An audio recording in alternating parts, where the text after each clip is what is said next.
Greetings, greetings, greetings.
Test 1, 2.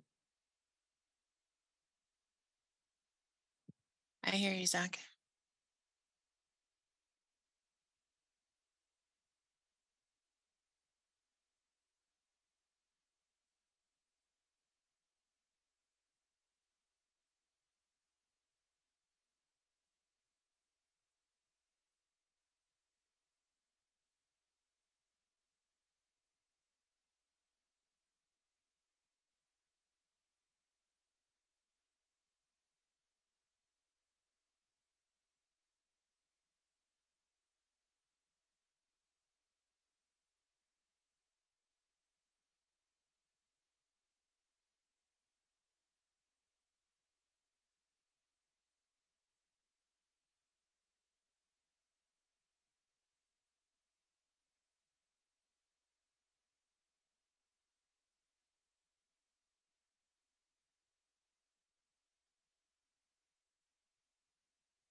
Good morning. It is 9:30, but I'm told that there's an issue with the Zoom connection, so we're going to wait just a couple of minutes to get started.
All right, Zoom issue has been corrected, and this meeting is now available on Zoom, and we'll begin by calling the roll, please.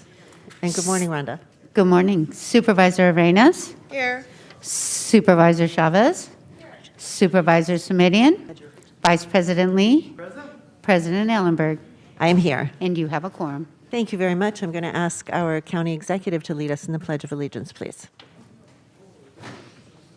I pledge allegiance to the flag of the United States of America and to the republic for which it stands, one nation, under God, indivisible, with liberty and justice for all.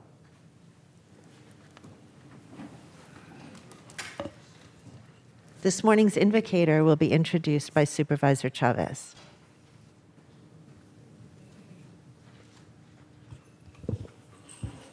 Thank you very much.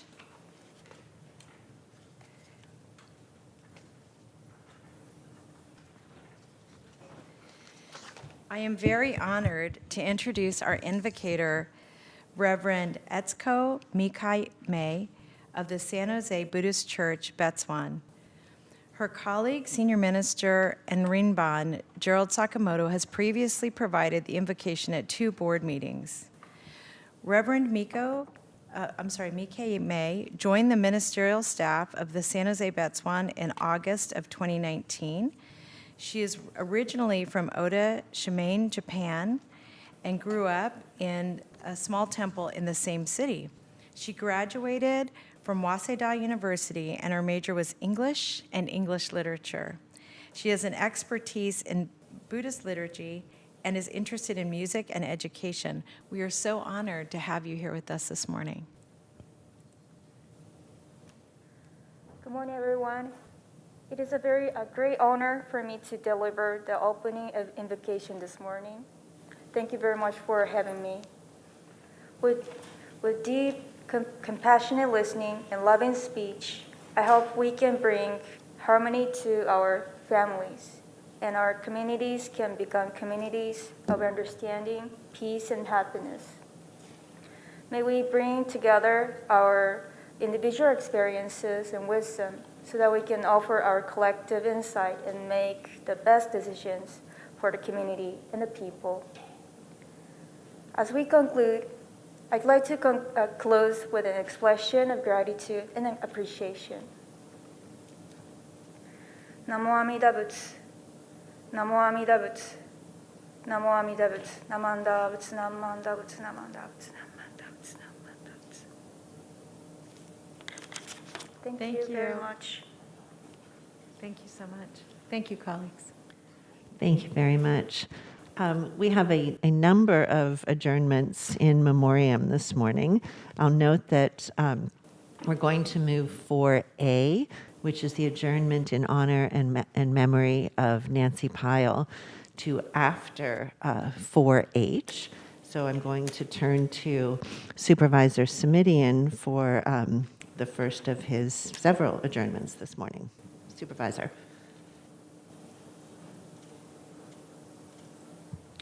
Thank you, Madam Chair, and thank you, colleagues, for the opportunity after our summer recess to take a few minutes and acknowledge folks whose passing has only recently occurred or in some cases only recently come to our attention.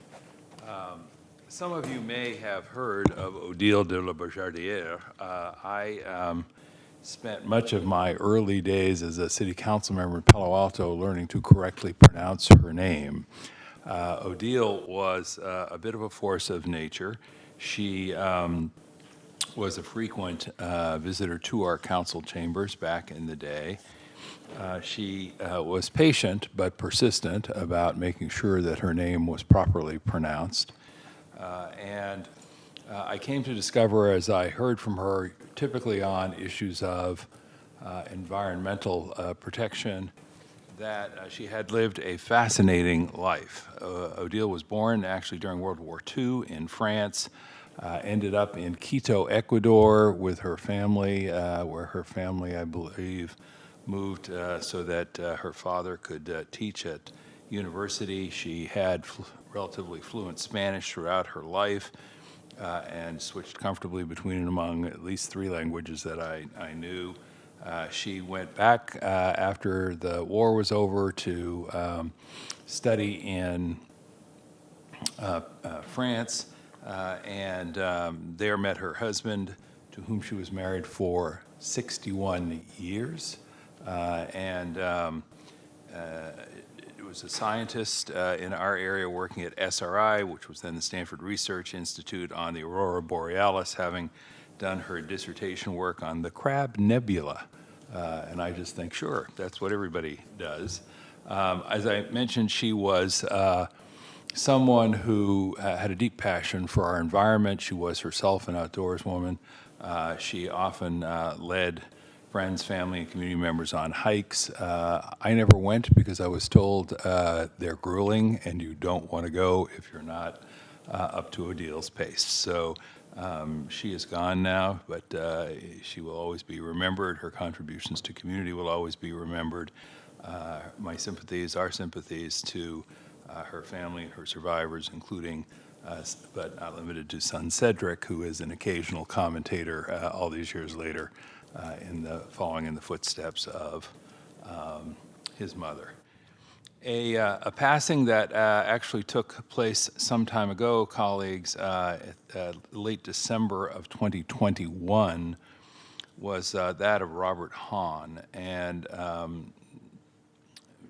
Mr. Hahn passed away peacefully after just, confronting his ALS, sometimes called Lou Gehrig's disease, local product, born in the Bay Area, and grew up in the South Bay and watched the transformation from Valley of Heart's Delight to Silicon Valley over the years, law school at UC Davis, but did a whole lot of pro bono work out in the community and served on the board of Greenbelt Alliance, did pro bono work for San Jose Jazz, an outdoors person, and was the college sweetheart of our town manager, Laurel Prevetti, in Los Gatos. And so I think the combination of the timing at the season and COVID meant that we did not take the opportunity to fully memorialize his passing.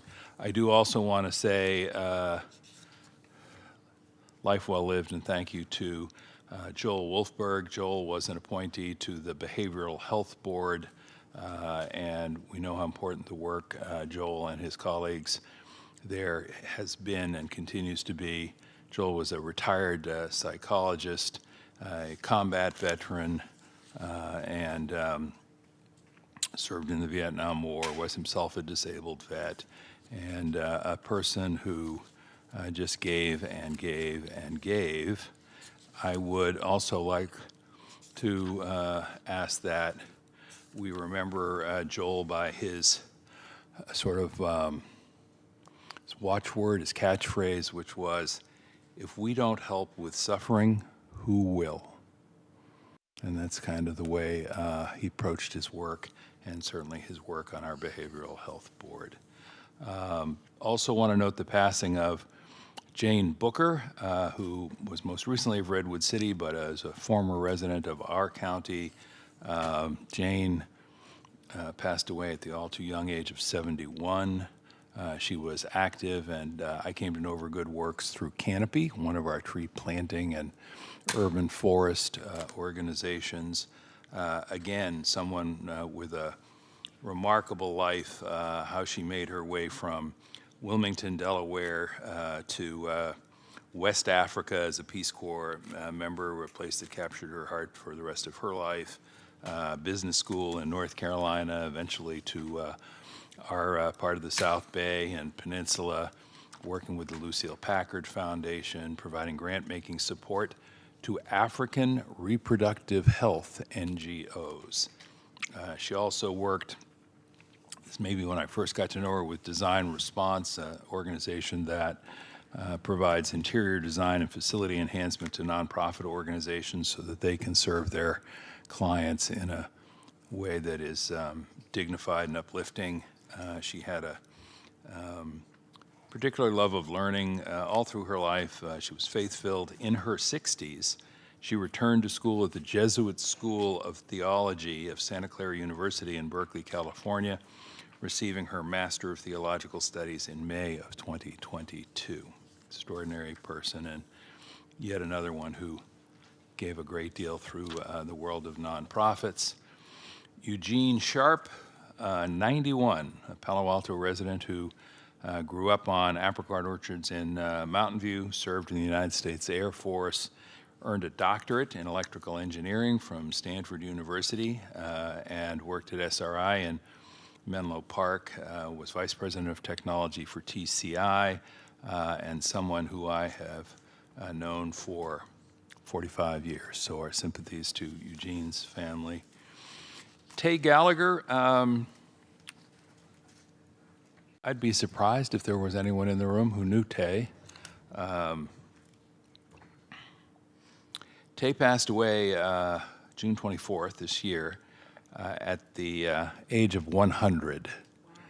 And really a remarkable story and a remarkable family. She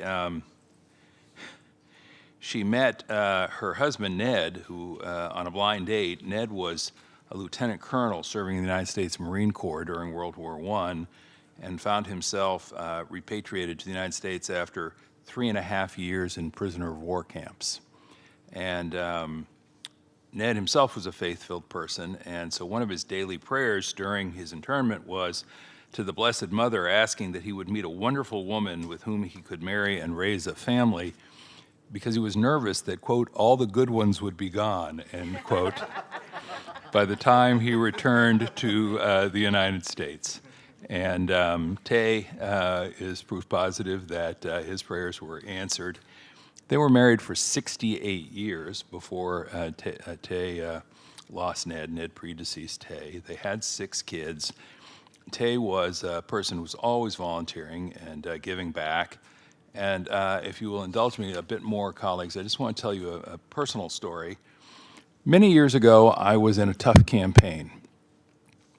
And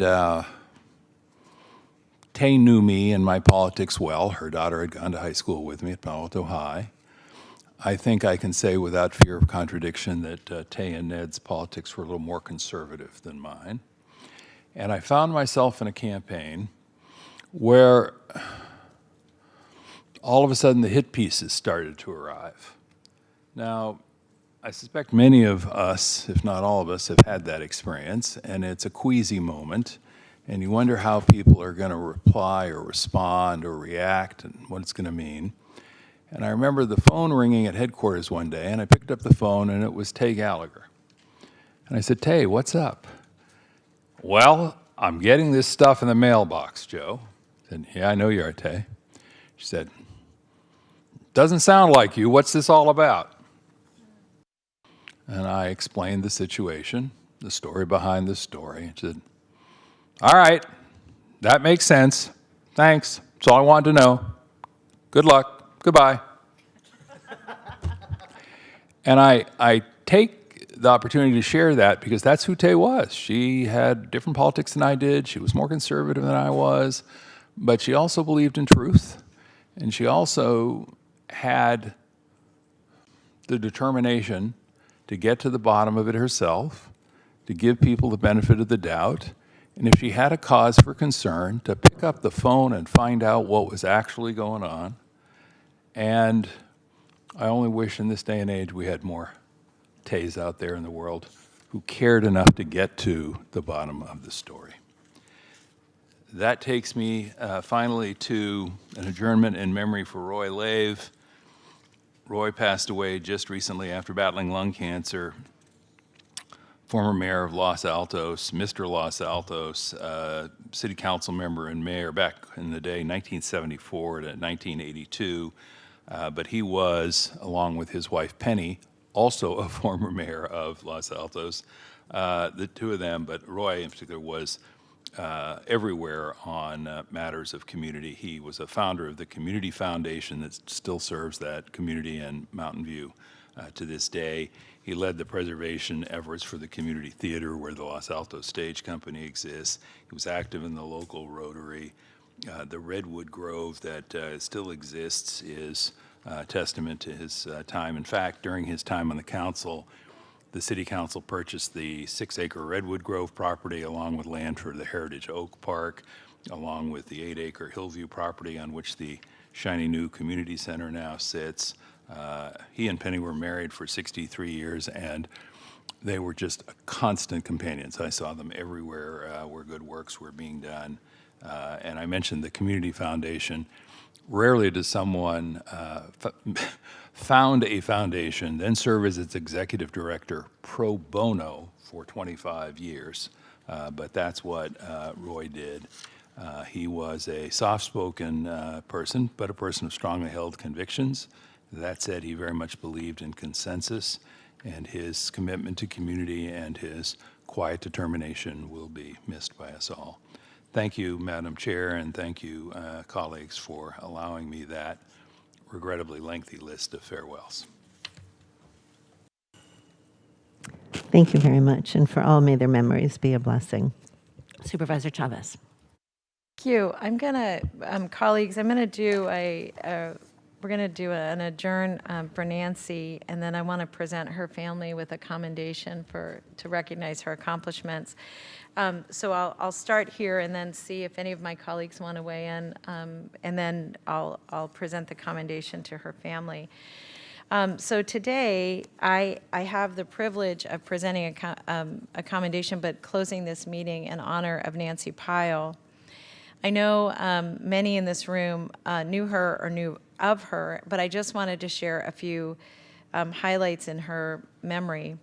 Nancy devoted her life to serving our community, first in a 35-year career as an educator, mainly in San Jose Unified School District, and then as an elected office as a trustee of the San Jose Evergreen Community College District and representing District 10 for 2 terms on the San Jose City Council.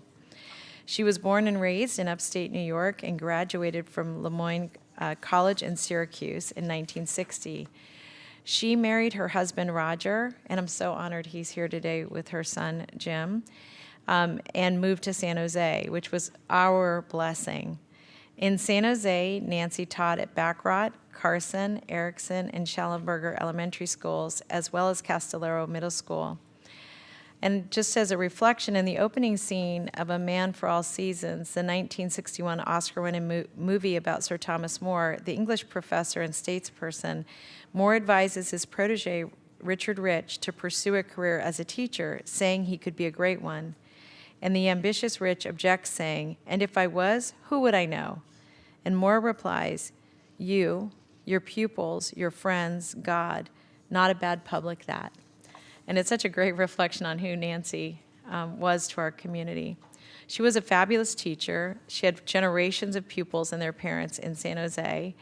And that's why they elected her to city council, both to the college board and the city council. And many of you know that she ran for council twice before winning. I think that's right. I feel like I was engaged in more than one campaign. But it was so impressive to me. You know, one feature I didn't really get a chance to talk about at her memorial was how tenacious Nancy was. And when I say tenacious, and Kathy Sutherland, who's here, was her chief of staff, I mean that when Nancy got an idea in her head, there was literally no dissuading her, and Roger can attest to that, I'm sure, her husband. And what that meant was that when she felt really strongly about anything relative to economic development or education for children or making sure resources were available for seniors, she just jumped in. And there are many, many reflections of that. And it was interesting to hear friends and family talk about that at her service. You know, when she served on the council, she was really disciplined about focusing on parks, open spaces, and community centers, and that includes Almaden Lake Park. And she also really leaned into the idea that workers were the city's primary asset, that those people, the people who work in government, are really a reflection of the best of us if we can make sure that we value them and pay them and treat them well. And she worried about people not being able to afford to live in the city, frankly, before most people were worried about it. And I appreciate that about her. I know she will be missed by so many, but I do just want to acknowledge in particular her husband Roger, her son Jim, who's here with us this morning, and he'll be accepting the commendation with Roger, her daughter Lisa, and her dear friend Kathy that's here representing her today. And I will just ask if any of my colleagues wanted to make a comment about Nancy before we do the commendation. Supervisor Lee. Thank you, President Ellenberg, and thank you, Cindy, for bringing this memoriam here and inviting the family of Nancy. Nancy was a very dear friend of mine for over 2 decades. She was a true public servant and always shows so much grace and class everything she does. She was a very humble person who loved her community deeply. And I get to actually know her even more after she retired, after serving 8 years on San Jose City Council, because she was actually very active in the retirement community of the Villages Democratic Club in Evergreen. She's a natural problem solver, enjoyed collaborating with others to find these win-win solutions. And Nancy had this infectious energy. You could not help but smile when you were around her, and she would convince you to do just about anything. She served as a mentor to so many people, including my own Chief of Staff, Wendy Ho, who currently serves in the very seat Nancy served on in the San Jose Evergreen Community College District Board of Trustees. So she certainly will be missed, and my condolences to Roger, Jim, and Lisa. Supervisor Simitian. Thank you. I just wanted to add a personal amen to that. I hadn't seen Nancy since an event that she organized at her retirement community, where she was kind enough to invite and include me. And my recollection of her is that as someone who did not see her that often, who saw her only every couple of years, I was just awestruck by the fact that every time I saw her, she had an enthusiasm for life, a passion for whatever the project of the moment was. And life throws you some curves. It's a hard thing. It's an up and down thing. And every single time I saw her, whatever was troubling her got put on a shelf, because she was always on to the next thing, doing something to make the world a better place, and passionate and excited and joyful about that. And we need more of that. It'll be missed. Thank you.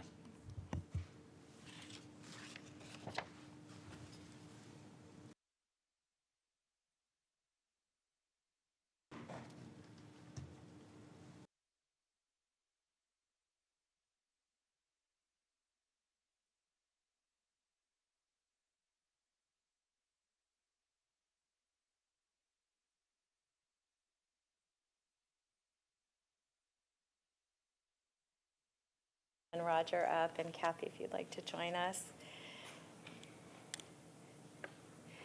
And as they approach, this commendation is really in honor of her contributions to the community. And it is true that every single decade,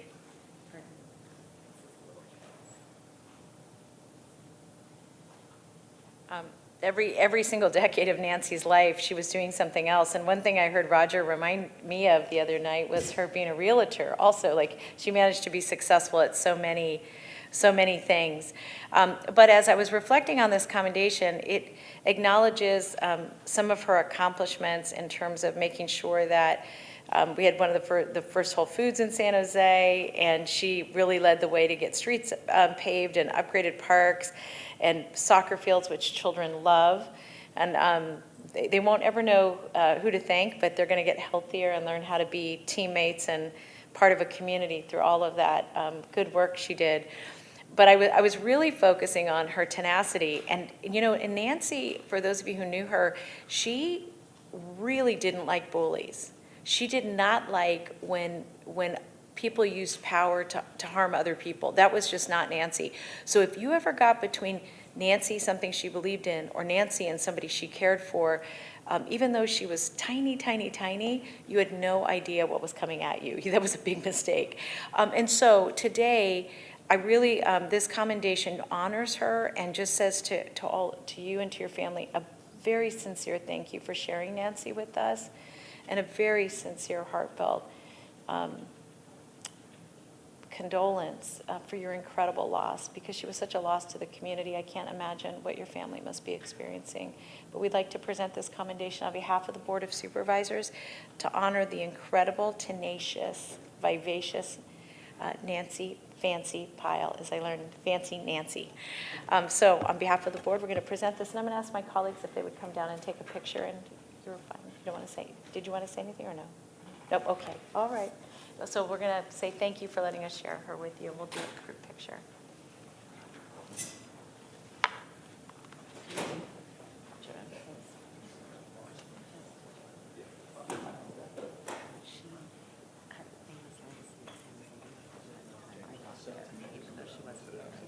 That's how I learned it first.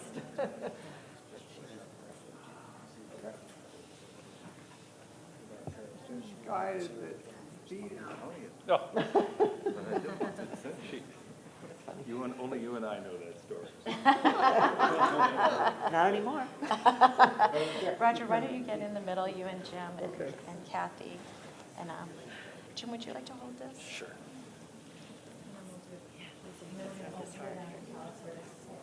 So we can all get in there.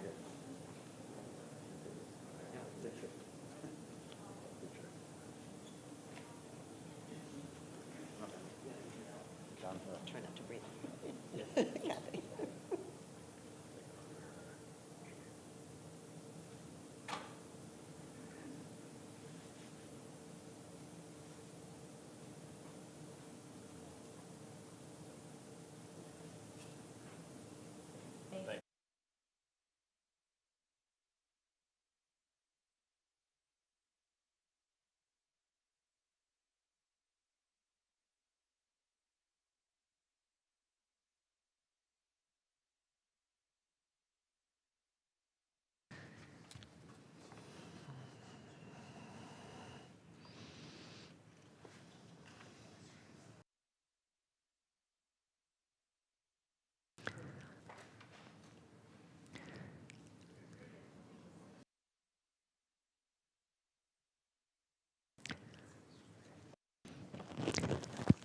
Supervisor Chavez is next going to present a commendation to Judge Erica Yu on her appointment as president of the California Judges Association.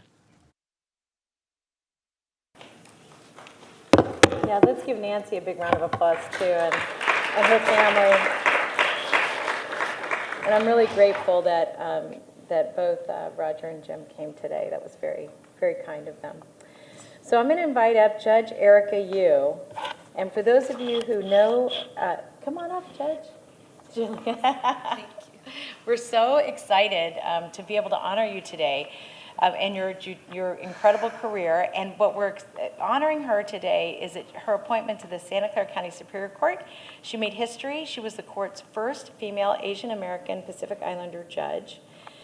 Her illustrious career has been marked by exceptional leadership and roles in various organizations such as the Judicial Council of California, the California Commission on Judicial Performance, the National Asian Pacific American Bar Association Judicial Council, the California Asian Pacific American Judges Association. And Judge Erica Yu continues to make significant contributions to the judicial community through her leadership positions on several committees and organizations, including the California Supreme Court Committee on Judicial Ethics Opinions, the California Access to Justice Commission, the National Center for State Courts, and the California Judicial Mentorship Program. Judge Erica Yu has won several awards, including the Judicial Council's Distinguished Service Award and the John Gardner Leadership Award from the American Leadership Forum.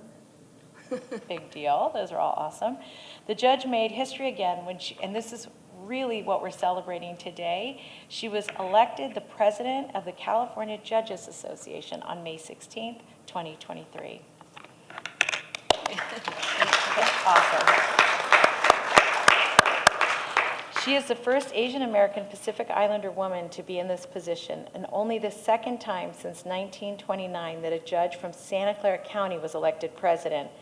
Please join me now in honoring Ms. Erica Yu, and Judge Erica Yu. I'm going to give her her fancy commendation. Thank you so much. Thank Give you you a big so round of much. applause. Thank you so Do you want to say something? much. Is that okay? Yeah, absolutely.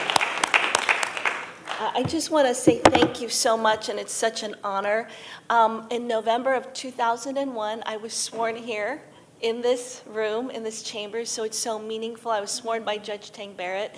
As an aside, he's the first Vietnamese American judge of general jurisdiction in the country, and I wouldn't have had this job without him because he went through my application multiple times, and he said, Erica, it's so great you want to help people and save the world, but I think in the application you should also say you want to be a judge. Don't leave that. I know. And it also is so meaningful to me because I know you and I know all the supervisors. What an amazing board of supervisors. And I've worked with you and your staff from, Betty Young and Amy and Paul Murphy to Autumn Young and Wendy Ho and Corey Jasperson. And I got to work with Supervisor Arenas directly in the courtroom. And mostly, I'm a San Jose, Santa Clara County native, born in O'Connor Hospital, which is now a county hospital, lived here, and I just am so grateful. I went on the County Board of Supervisors website last night to look at all the different departments that I should thank, but there's just too many. Because from the county exec's office all the way down that alphabetical list, I have had my life touched by county workers and county leaders, and also I see directly in the courtroom every day people's lives touched by the county and those workers here who are so dedicated and really work hard. So I just want to share one of my favorite quotes from Albert Einstein. He said, 100 times every day, I remind myself that my inner and outer life depends on the labors of others, living and dead, and that I must exert myself to give in the same measure as I have received and am still receiving. And I am so blessed to be in this county, and I'm so grateful to each and every one of you, and especially to you and your staff. So thank you so much, Supervisor Chavez. We're so proud. This is a big moment for all of us. We're so proud of you. Thank you. And I want to invite my colleagues down. Before we come down for the photo op, Supervisor Lee has asked to say a few words. Yes, well, first of all, Judge Yu, I would certainly like to extend my sincere congratulations on this amazing appointment as the president of the California Judges Association. Just to get the context for the audience, we're talking about thousands of judges for 40 millions of Californians, and she is now the president of all these judges. Woo! Wow. And anyone who knows Judge Yu has come to realize that she may be small in size, but much larger in life and powerful in respect to advocacy, public service, and commitment to justice. She volunteers her time to support so many organizations, to youth, to seniors, and constantly thinks about the well-being of the community at large. These traits, along with her amazing accomplishments, all contribute to the many reasons why she is a revered role model, not only for other judges in public service, but from the AAPI community as a whole. She's always so humble. I still remember I used to address her as Judge Yu. She was like, no, call me Erica. Well, congratulations again on this well-deserved achievement. Not just Judge Yu, but President Erica.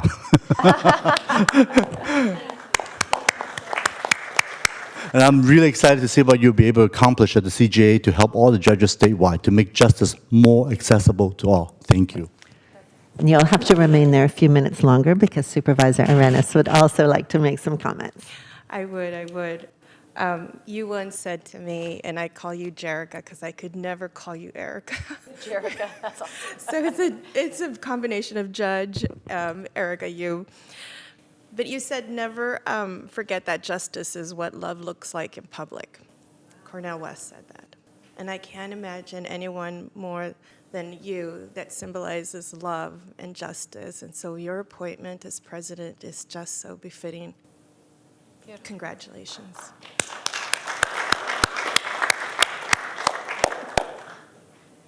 Picture? All right. Thank you so much. We're so excited for you, actually for all of us selfishly.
We are now moving to item 6, which is public comment. This is the portion of the agenda set aside for members of the public wishing to address the Board of Supervisors on matters not on today's agenda, but within the purview of the Board of Supervisors. Rhonda, do we have speakers in chamber and/or on Zoom? Yes, we have 3 in person and currently have 2 on Zoom. Okay, let me just make an announcement. It's been a while since we have been together. If you're intending to speak on public comment, you need to have a yellow card that is submitted to the clerk.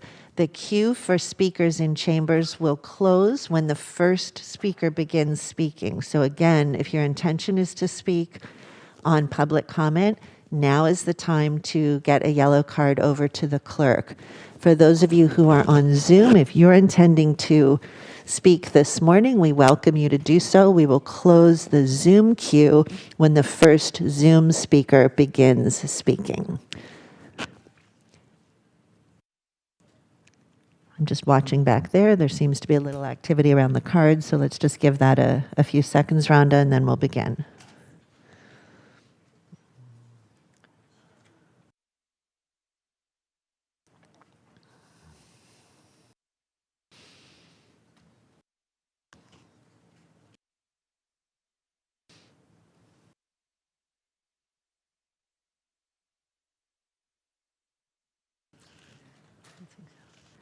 All right. I think we will begin with the first speaker.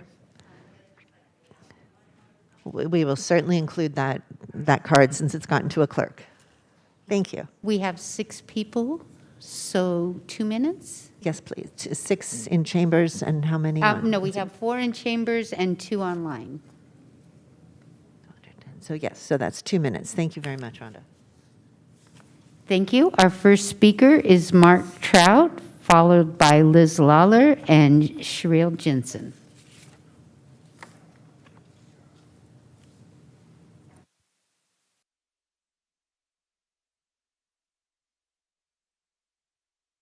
You know, Joe mentioned this guy prayed to Mary for a wife.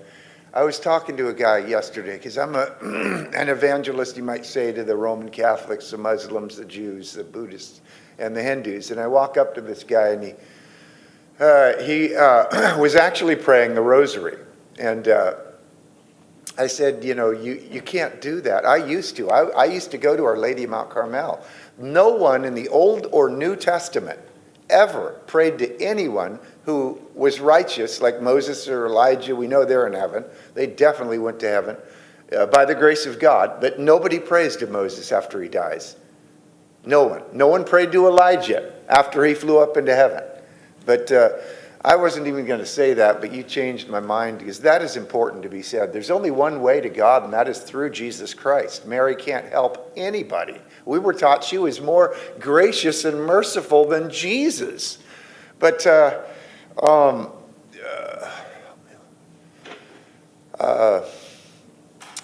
God allows a lot of evil, And Karen Kingston is, they're trying to murder Karen Kingston. She fled to Mexico, and she's trying to get all the counties to confiscate all the deadly COVID vaccines, which is what you all should be talking about, okay? Because they are deadly bioweapons, and I know that you know they're deadly bioweapons. And whether she's murdered or not, I know this: God sees who's doing what's wrong. And I pray, Lord, you just kill those murderers, Lord Jesus. And whether he answers my prayer or not, I know there will be a day of judgment when Jesus raises all the dead, and nobody's getting away with anything. Except for me, I got away with everything. I have eternal life. He forgave me of all my sins. I wasted 16 and a half years of my life being an unsaved man. I was a wicked child and an even more wicked teenager.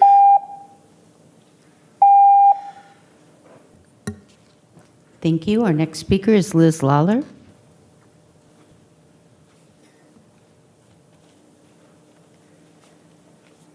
Thank you, and good morning, Supervisors. My name is Liz Lawler. I am a former council member and mayor of Montecito and a former candidate for State Assembly District 28.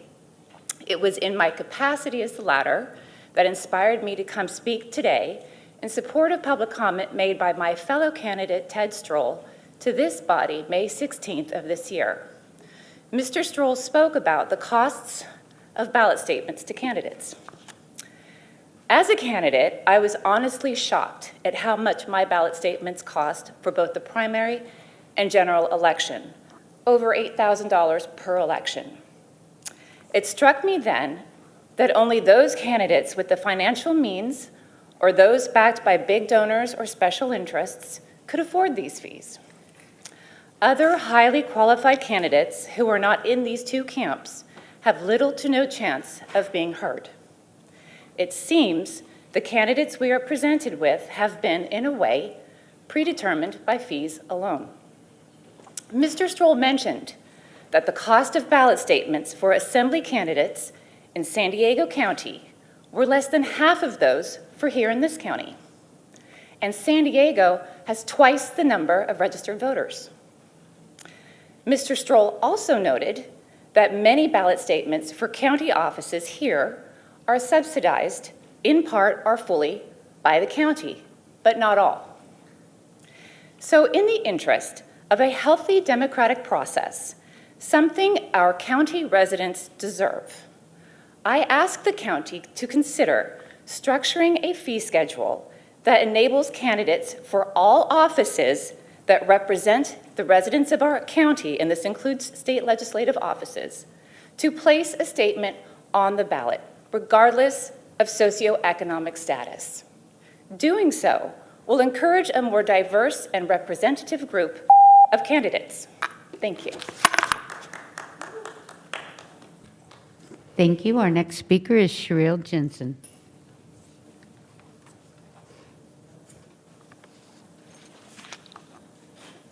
Board members, can you hear me?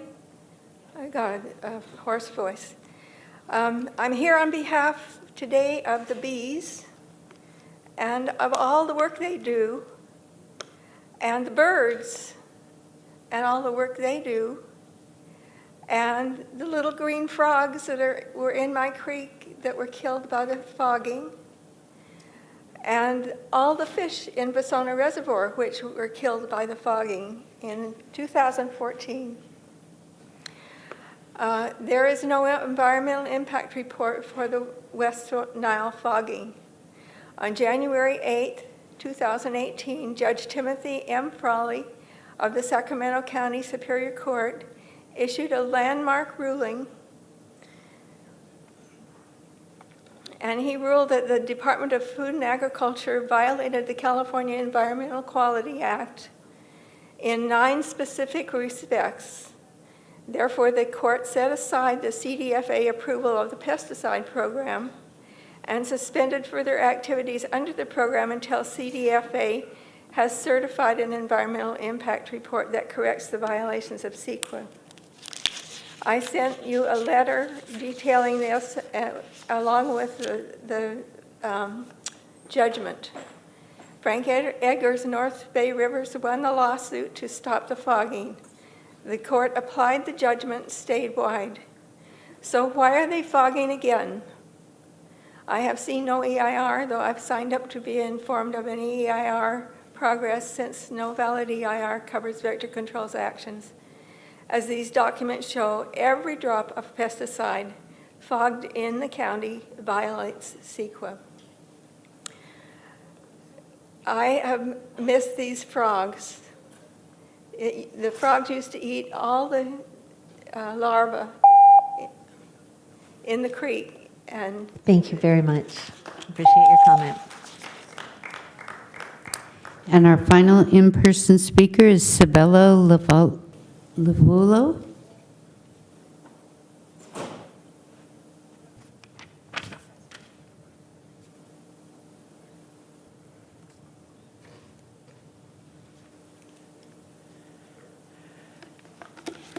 So I just want to say that I'm unprepared.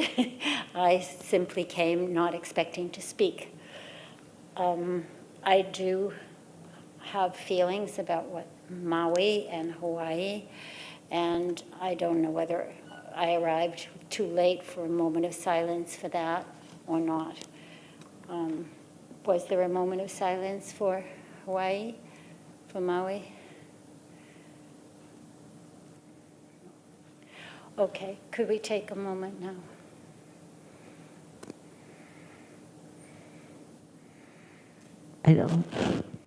I think that's an excellent idea. We don't normally engage in this way with public speakers, but I will take that moment at the end of public comment, and thank you very much for the suggestion. Okay. It's very appropriate. So I will go on to my public comment. The Palo Alto Daily Post on the July 28th, 23, had a article, and it was very disturbing, but I also very much appreciated that the editor, Dave Price, put this in here. And I'm sure it's being addressed in the counties somewhere. Hopefully the public will have a chance to address the concerns that we have about this, because it's human rights, civil rights, this kind of concern. So that's all I have to say. Thank you. Through the chair, if I may. Excuse me. Is the story about the fogging, the spraying that took place? I can't see from here And what's. tear gas. Tear gas. Here, thank you. All right, thank you. When the I didn't inmates know if it were was a different issue refusing that- to come out of their cells. Thank you. Thank you. That was our final speaker in chambers. Yes. So let me remind folks again on Zoom, if you're intending to speak on public comment, your virtual hand should be raised right now. When the first speaker begins speaking, we will close the queue. All right, our first speaker is Brandy Madison. Brandy, I've asked you to unmute. Please accept the unmute, and you'll have 2 minutes to speak. Good morning, Board of Supervisors. My name is Brandy Sue Madison with Healthy Alternatives to Pesticides. As of 2018, this county is now required by law to do an environmental impact report, and therefore Santa Clara County Vector Control must adhere to this law to avoid major legal implications. As Cheriel Jensen mentioned, Judge Timothy Frawley of the Sacramento County Superior Court issued a landmark ruling overturning the state of California's statewide plant prevention and management program. The judge ruled that the California Department of Food and Agriculture, CDFA, violated the California Environmental Quality Act. So it was said that they must suspend further activities until the CDFA has certified an environmental impact report. This has not been done. So while we're waiting for Santa Clara County Vector Control to follow the law, I can give you an update of what is going on in the environment. I'm deeply concerned that people are becoming sick, and you have received hundreds of reports through public records.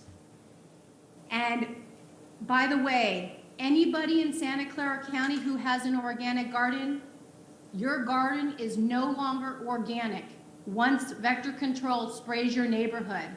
Even if they don't directly spray your neighborhood, you get the drift. So you don't want to eat toxic pesticides. You don't want to eat toxic food. Your fruits and vegetables are now toxic.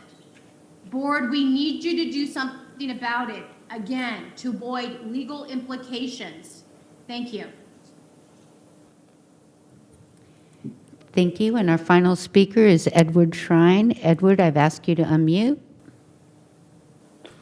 Yeah, I wanted to start by saying that in the Bible says during the Last Supper, eat this bread, drink this wine, and you will be saved. You also should go confess your sins and repent. Catholicism, Catholic Church has been around for a long time, before many of the other denominations that are out there who interpret Scripture differently. And I would not think that God would want to send those people to hell for praying the way they did in the Catholic Church, since there was, I think the Catholic Church was the first Christian church, I believe. That doesn't make any sense what the previous speaker said. Just wanted to also say that, yeah, evil is running our world right now. Nobody with common sense believes that we have equal justice. We can see that. It's just really obvious.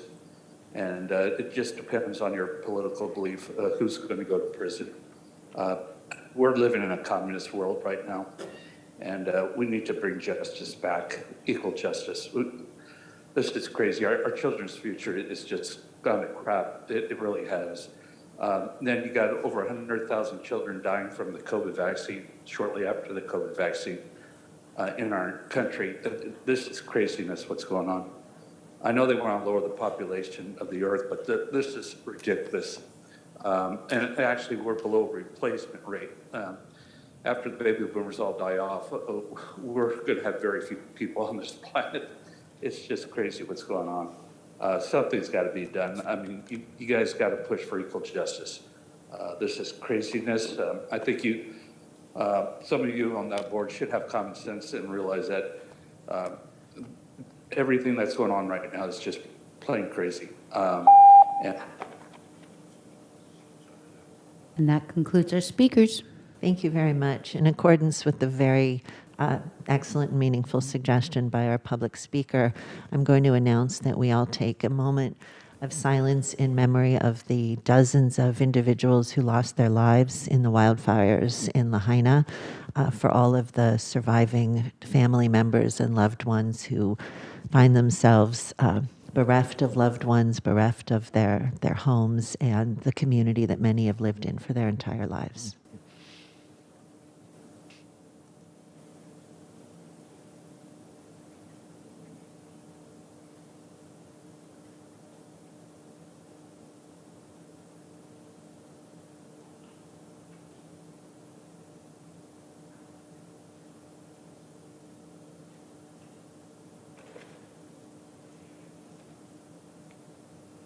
Thank you all very much. There are opportunities through the Red Cross and other worthy organizations to lend financial support to the survivors if you're in a position to do so. And I appreciate everyone's good thoughts this morning. And thank you again to our speaker.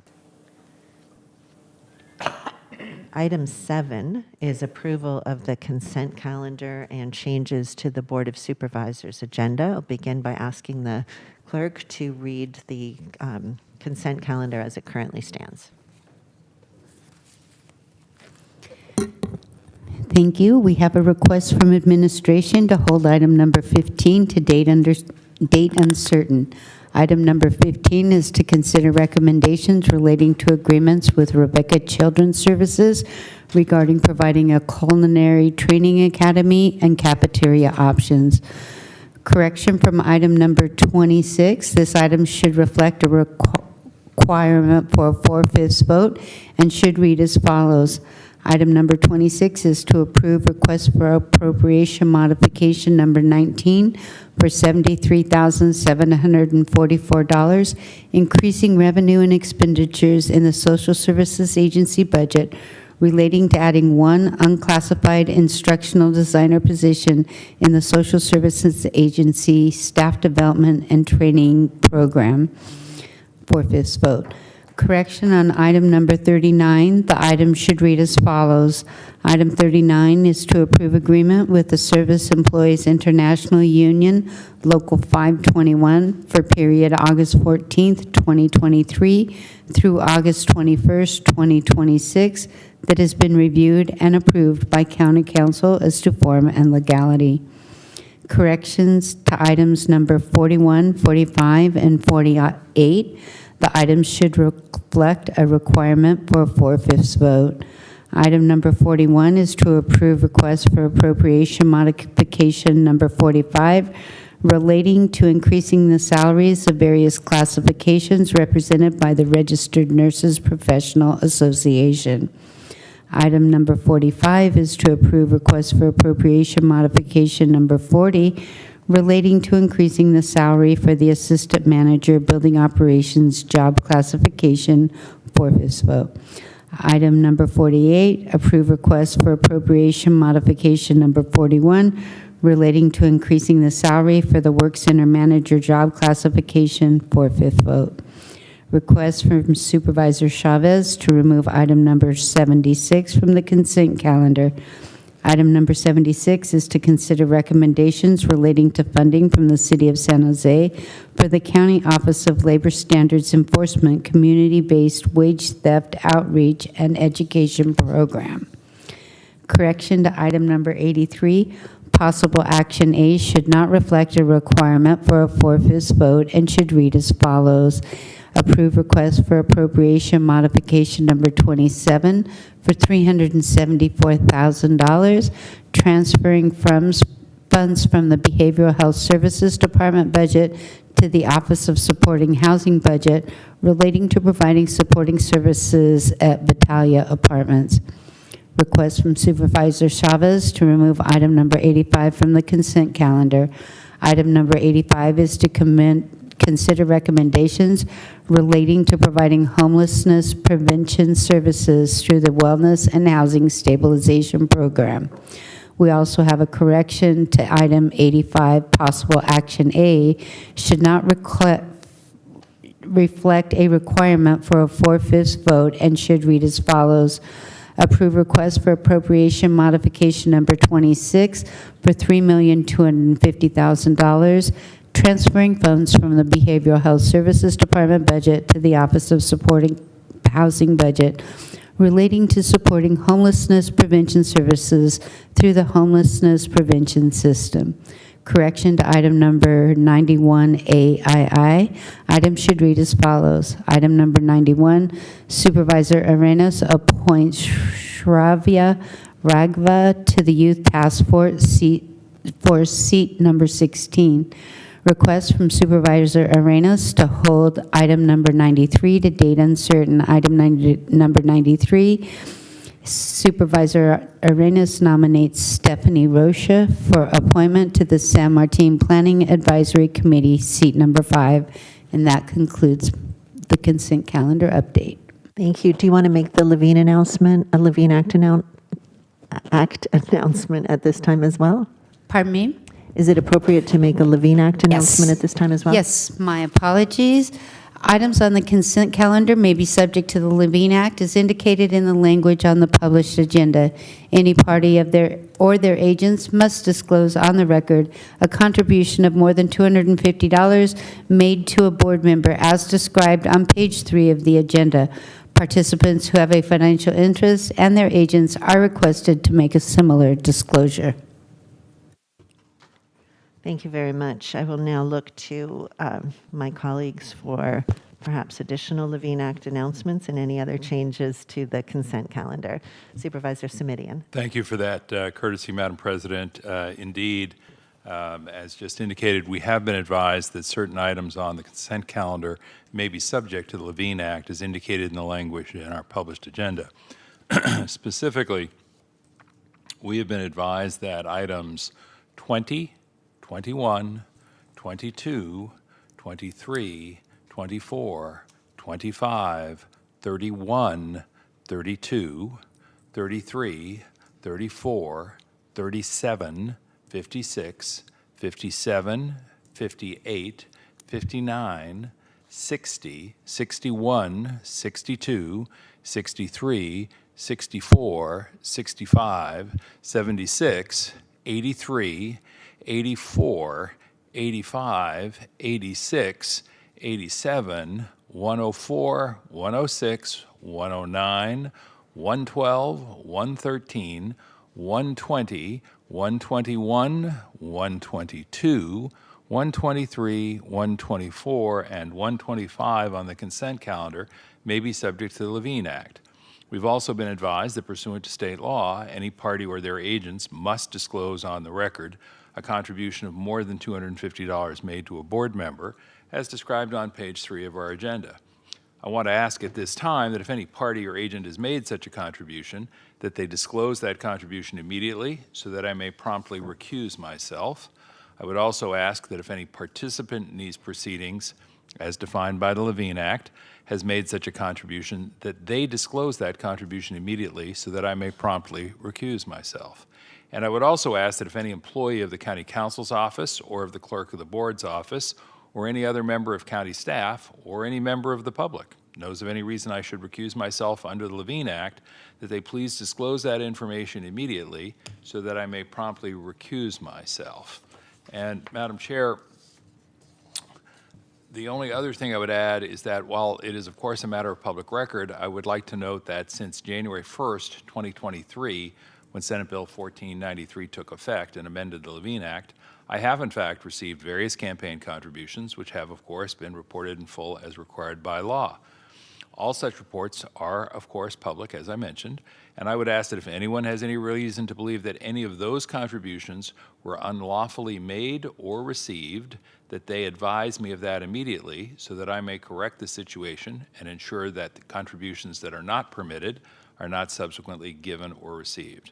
And finally, let me just exhort any and all potential campaign contributors, please make no contribution which violates Senate Bill 1439, the Levine Act, or any other provision of the law.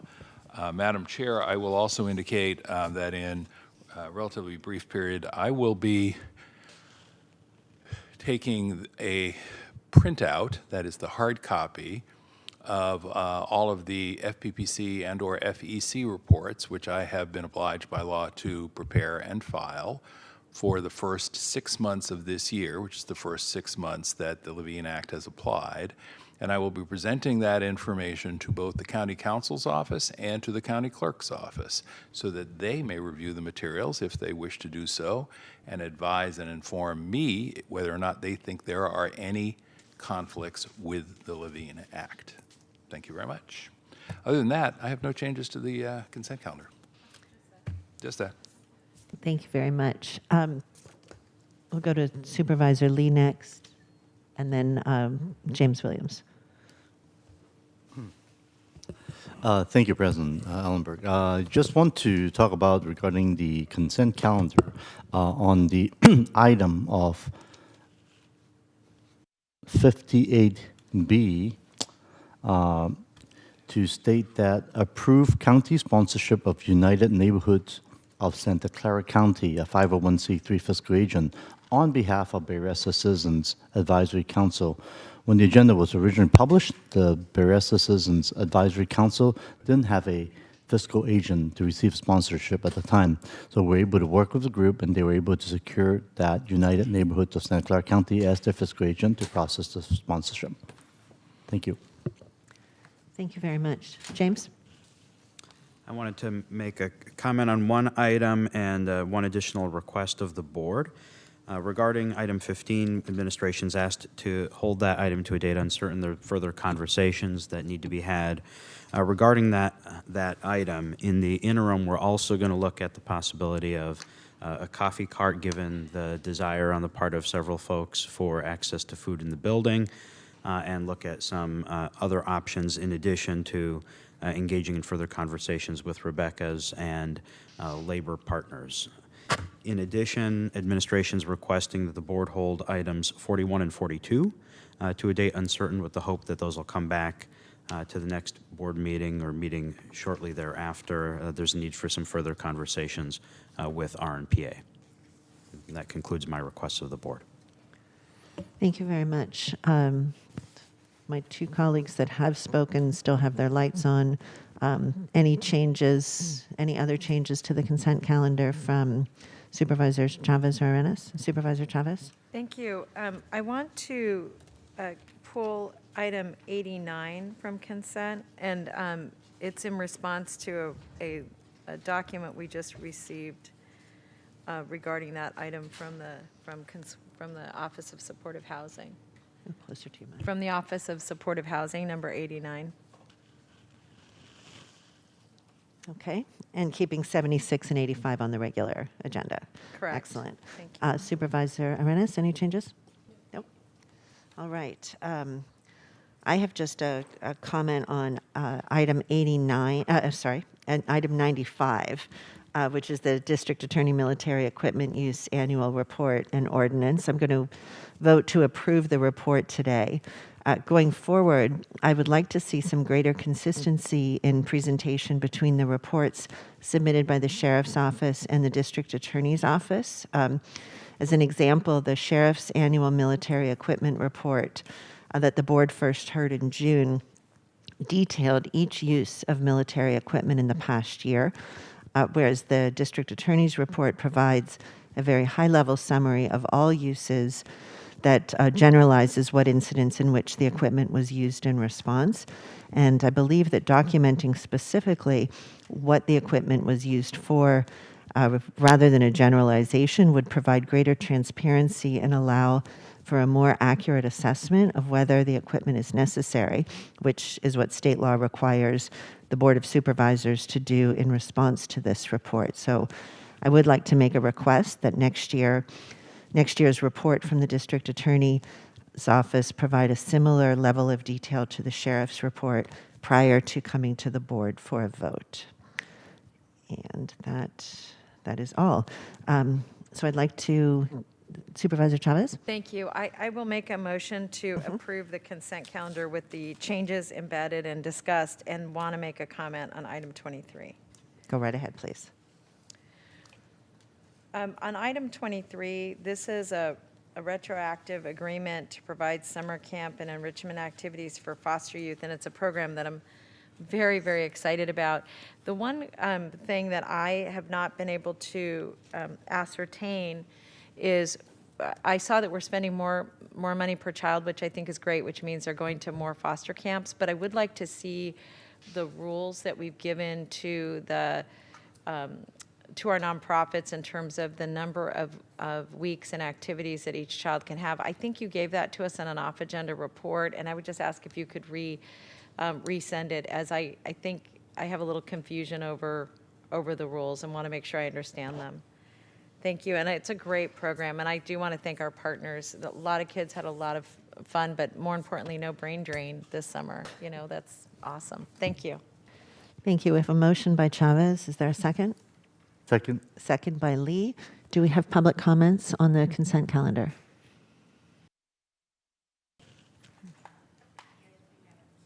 Your mic isn't on? We have 2 in person and 1 online. Okay, just a reminder again, if anyone's in the chambers wishing to speak on the consent calendar, now is the time to have your yellow card turned into the clerk. The speaking queue will close when the first speaker begins speaking. As well, for folks on Zoom, if you're intending to speak on this item, your virtual hand needs to be up before the first Zoom speaker begins. Thank you. Thank you. Our first speaker is Randy Mistretti.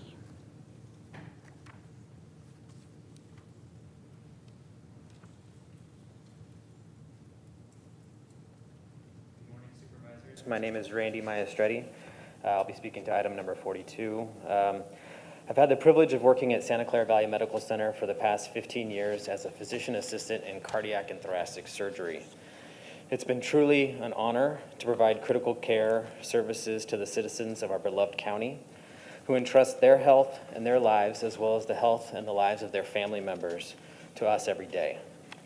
As physician assistants, we work alongside, elbow to elbow, with our fellow nurse practitioners, in most cases providing identical services and performing the same roles as advanced practice providers. I would like to take this brief moment to thank the Santa Clara County Board of Supervisors for acknowledging the hard work and the critical role that advanced practice providers perform for this county. I encourage your support for the realignment of compensation for our fellow nurse practitioners. And I would also like to thank the County Board of Supervisors at this time for honoring a standing agreement to maintain the parity the physician assistants of Santa Clara County share with our fellow nurse practitioners. Thank you for your time. Thank you. Our next speaker is Matthew Wong.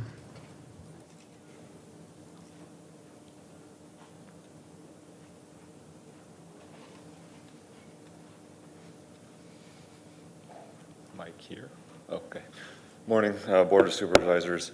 As my colleague Randy has mentioned before, my name is Matthew Wong. I'm a physician assistant at Valley Medical Center.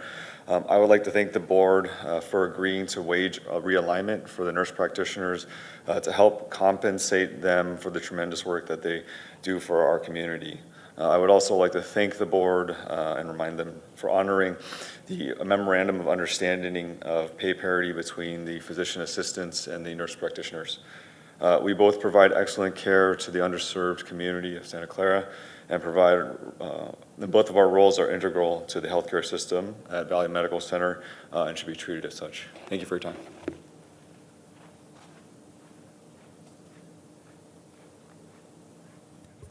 Thank you. Our next speaker, we have 2 speakers online, and they've been holding pretty steady. So our next speaker is Susan Lesson. Susan, I've asked you to unmute. Please accept the unmute. You have 2 minutes to speak. Thank you. This is regarding item number 111, legislative file ID number 114090, recommendations relating to forest health plan for Sanborn and Upper Stevens Creek County Parks. I am a member of the Sierra Club Loma Prieta Chapter Forest Protection Committee. Our members are residents of Santa Clara and San Mateo counties. We need local forests to help forestall and reverse climate change now by increasing the amount of carbon sequestered and stored via long-lived trees and stable soils in both the short term and long term in order to prevent the worst impacts of climate change. We recommend the following amendments to the Forest Health Plan for Sanborn and Upper Stevens Creek County Parks. Number 1, increase carbon sequestration and storage in trees and soils. Number 2, measure, report, and verify carbon sequestration and storage in trees and soils. Number 3, alter the plan's present management of the forest and soils in the future if the goal of maximizing carbon sequestration and storage is not met. Number 4, zero use of glyphosate herbicides. We recommend that increased carbon sequestration and storage in trees and soils should be our goal of future forest health plans. Our intent is to preserve and protect mature and large trees and minimize any damage to soils. Thank you very much for allowing me to speak.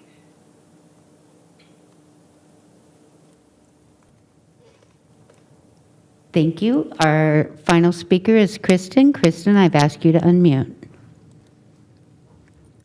Hello, my name is Kristen Lee, and I'm also a member of Sierra Club Loma Prieta chapter. First, thank you very much to Santa Clara Parks and Recreation for proactively asking for comments on the Sanborn Upper Stevens Creek County Parks Forest Health Plan, which today is item 111, ID number 114090.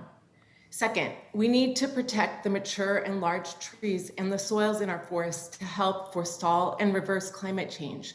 Excessive thinning can reduce the carbon stored in the trees and soils and can increase soil erosion and landslide risk. I recommend the plan include a goal to increase carbon storage and sequestration in trees and soils over time. Additionally, I recommend that the plan commit to measuring carbon storage and sequestration in trees and soils consistently over time starting now. Third, I would recommend that the plan be amended to specify zero use of glyphosate, which studies have shown can harm soil fertility and human health. Thank you very much again to the Parks Department because they have been very, very proactive in asking for public comment. And I also look forward to much collaboration with the Parks Department in the past and much appreciated. Thank you. And that concludes our speakers. Thank you very much. Item 8 is a referral from Supervisor Chavez. Did we vote on? We didn't vote. Let's vote. And before we do, if I may, could I just ask the maker and the seconder of the motion on this last item that was referenced by folks from the Sierra Club, go ahead and take action on the item, but to refer the issues raised by the 2 speakers to our county staff for consideration and possible report back through our Housing and Land Use Environment Transportation Committee if the chair is amenable. Okay, so no guarantees about where we go, but I just didn't want the issues raised to get lost as we move through our agenda. Thank you, colleagues, appreciate that. Thank you. I'm happy to accept that. And what I would just ask, in addition, is based on the staff's determination as to whether or not it goes to committee or what their plans are, they could make sure at the very least we get an off-agenda report so we understand what action's taken. Supervisor Semidian, does that work? I think that's a helpful addition. Thank you very much. And that's fine with the seconder of the motion? Yes. Excellent. Let's take a vote, please. Supervisor Arenas. Yes. Supervisor Chavez. Yes. Supervisor Semidian. Yes. Vice President Lee. Aye. President Ellenberg. Yes. Motion carries. Thank you. Now we'll move to item 8, which is a referral from Supervisor Chavez. Thank you. Thank you so much, colleagues. I am very excited to bring this item to all of you because our friends at the Salvation Army are expanding their shelter and would like to expand their shelter from 70 beds to 112 beds. Currently, they serve men. This would allow them also to serve women. And the organization is asking the county to help assist them in a few areas. But the main one and the most urgent is to make sure that the current number of people who are receiving services on their current location can continue to receive services while that the building is being reconstructed. And so to that end, what they're asking our help for is to assist them in both funding and access to temporary housing that can be placed on their current site. And they have I don't apologize that I don't know the acreage, but it's a nice big footprint there.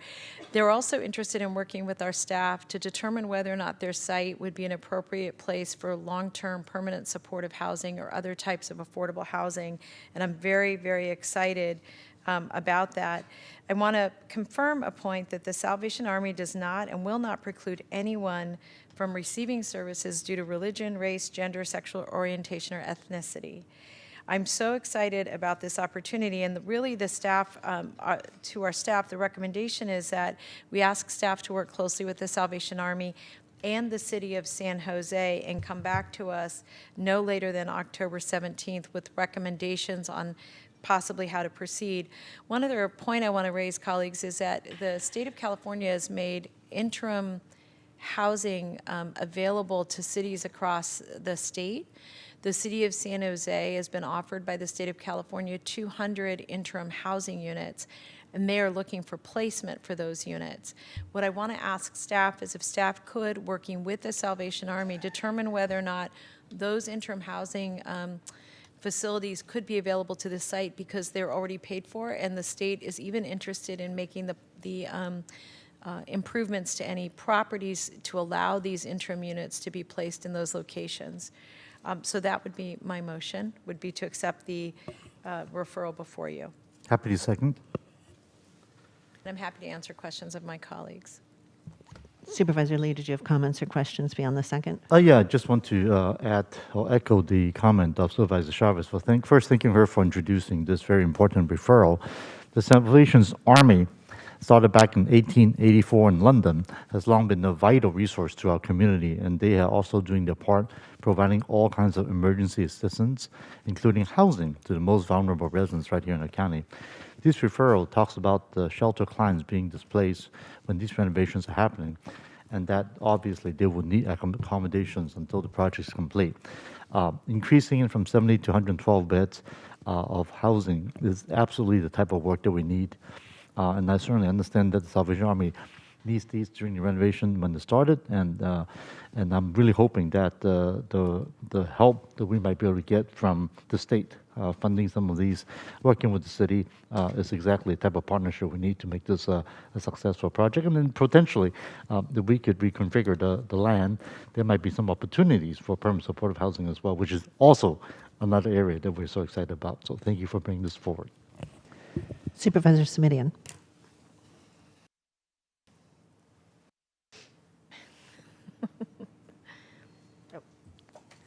All right. Do we have public speakers on this item?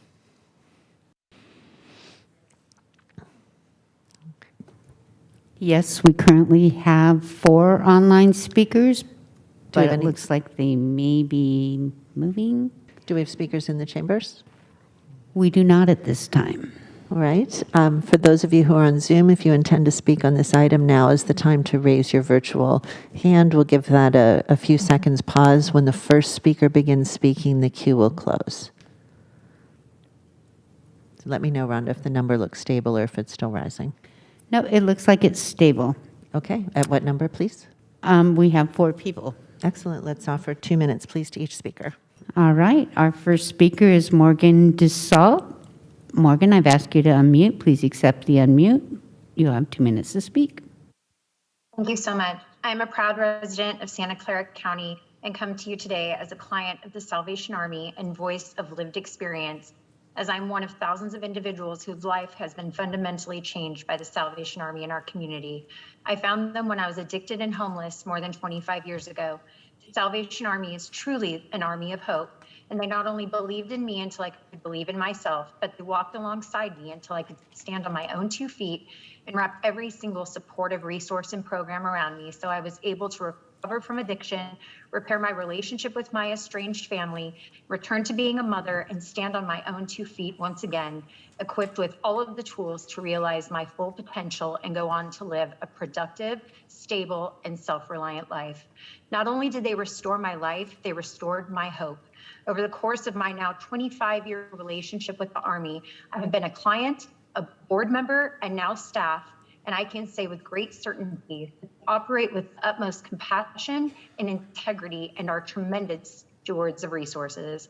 I believe in the Army so deeply that I moved my entire life here and jumped on board as staff because I truly believe in this project and the transformative potential it has to move the needle of impact to address homelessness and poverty in Santa Clara County. Army truly is in the business of uplifting others and delivering highly effective programs rooted in accountability, self-reliance, and hope. I have no doubt that this program will change the lives of countless others just like me, those that are lost, but not a lost cause, and simply need a hand up. I'm a proud voice for thousands whose lives have been changed by the Army and for those that have yet to enter our doors. The Salvation Army is truly the army of hope and second chances, and I thank you in advance for your thoughtful consideration regarding this referral and your support.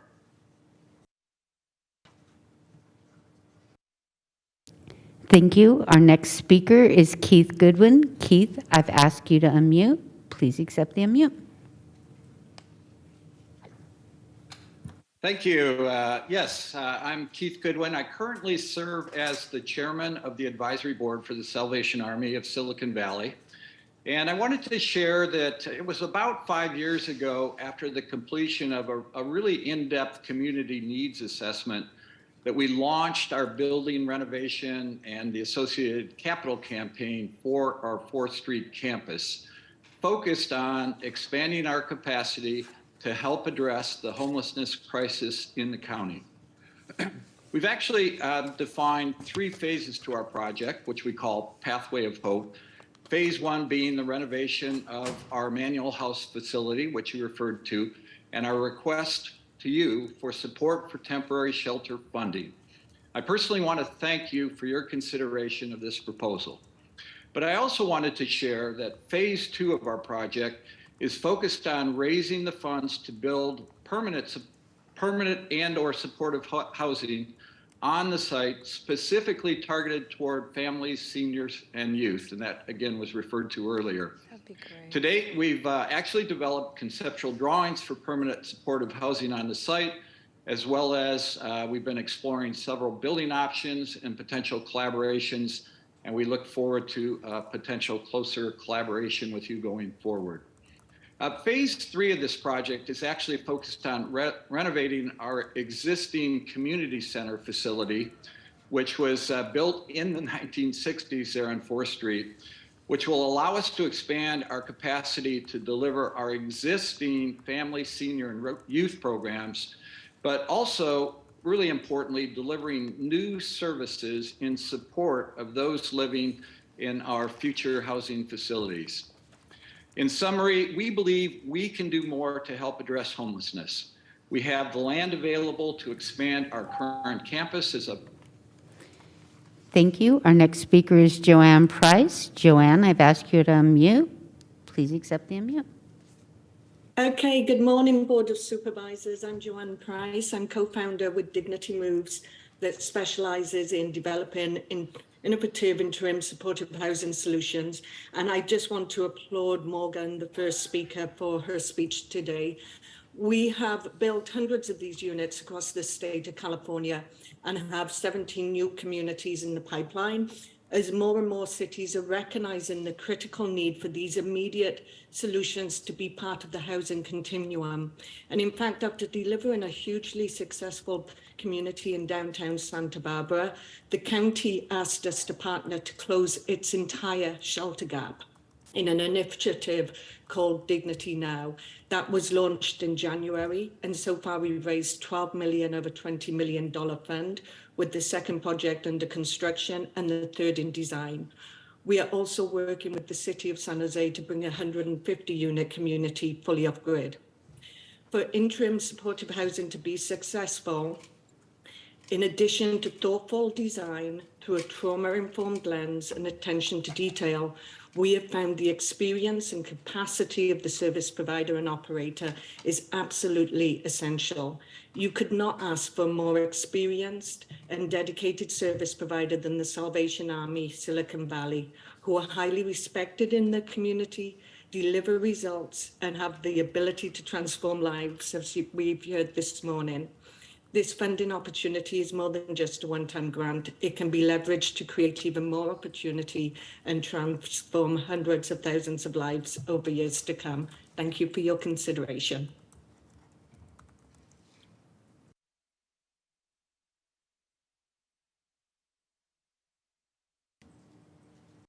We're having some mic buzzing problems, so I'm challenges. trying to rearrange a bit here. So our next speaker is Major Darren Norton. Good morning, Supervisors. I'm Major Darren Norton, the Divisional Commander for the Salvation Army's Golden State Division, which encompasses Santa Clara County. It's so good to be with you this morning. Most people recognize the Salvation Army for our work we do at Christmas with the kettles, or maybe the place where you drop off your old clothing or couch. But we are an extensive organization that is showing compassion and help to people, currently in 134 countries around the world. Here in the United States, our services extend to people that live in every zip code. Currently in the state of California, we have over 9,000 beds helping people through housing, through addiction, short-term emergency housing, permanent supportive housing, drug and alcohol rehab housing. And so we have a vast experience and supportive continuum of care for this. Here in the Bay Area, from a few years ago, we responded to the humanitarian crisis of homelessness by developing plans throughout the Bay Area, and certainly here in Santa Clara County. At our San Jose campus, we are working hard, as Keith mentioned earlier, to expand and redevelop our facilities to address this crisis. We are so grateful for your support. It's not the buildings and the development that gets us up in the morning, it's our investment in people. We believe in dignity and hope. We believe in changed lives. We believe in community and helping people where they are at, taking them to a place of self-sufficiency, a place of independence, and a place where they are loved and given hope.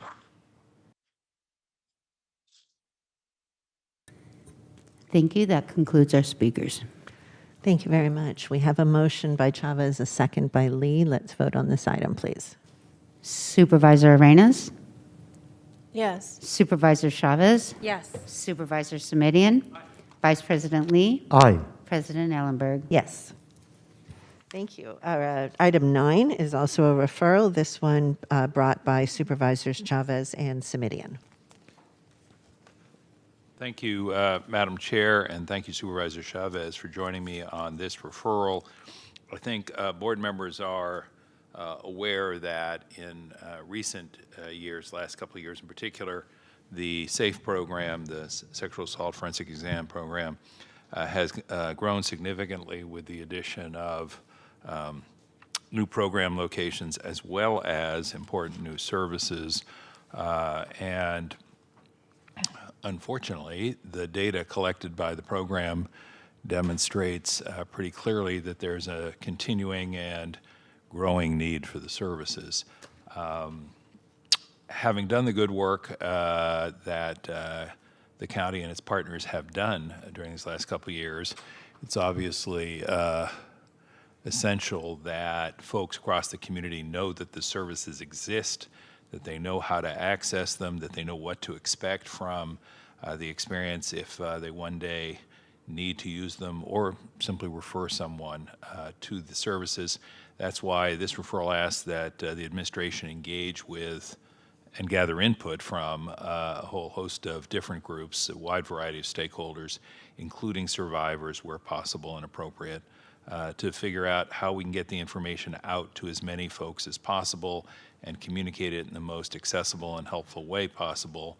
And particularly want to make note through the chair and to our county executive and the larger team of the need to do this on an ongoing basis. It's unfortunately not something that you do and then it's done, particularly given the turnover and particularly given the groups like students who by their very definition are coming through the system, often moving on to be replaced by folks who are new to the area and who may have need of the services. I want to be very clear. I know that this is work that the organization's already doing. It's a constant. It's a given. But I'm thinking that this is the time, and I'm asking the board to agree that this is the time to take it up a notch. As I say, we have facilities now in the South County and upgraded facilities in the North County on the Stanford campus, as well as our VMC campus. And it would be good to connect with all the groups that are identified in the referral, which I meant to be expansive, and then informed by that input, determine what kind of materials need to be developed and figure out a timeline for developing and delivering that body of information, and then, as I say, implement the plan and report back on progress to our board. So I'll move approval. Thank Supervisor Chavez again. Thank everybody who's done the hard work. The work has been enhanced and improved by the community engagement, particularly from survivors, and I certainly know that from the Stanford campus experience, where we have an ever better facility, and thanks to the university for being part of that effort as well.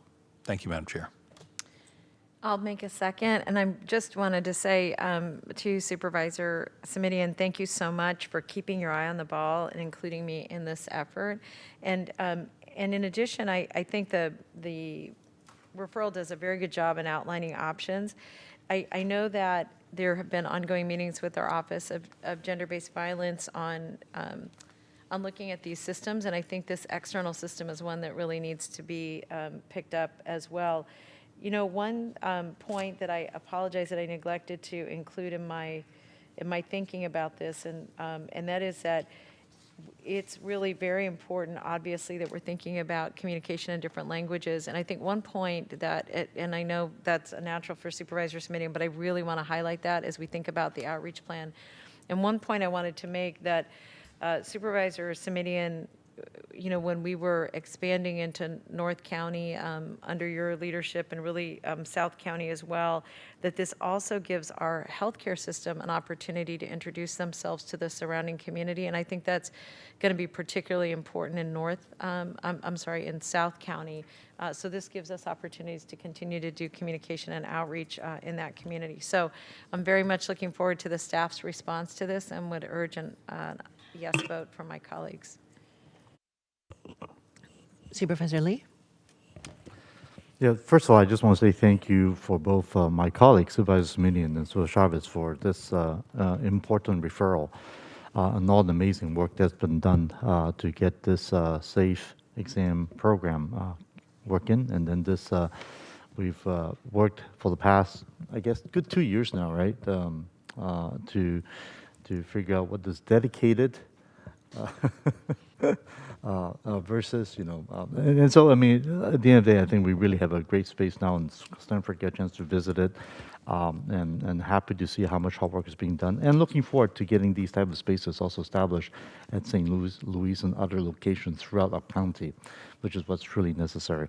What I would like to add to Supervisor Travis' comment is on this outreach plan, and would like to make sure that the outreach to the high school students and consider also outreaching to middle school students, since the SAFE program serves sexual assault victims extremely sadly as young as 12 years old. And as a father of 3 school-age daughters, I'm certainly very concerned about kids who unfortunately are survivors of these sad incidents and not aware that these resources are fully made available for them to use. Supervisor Arenas. Thank you.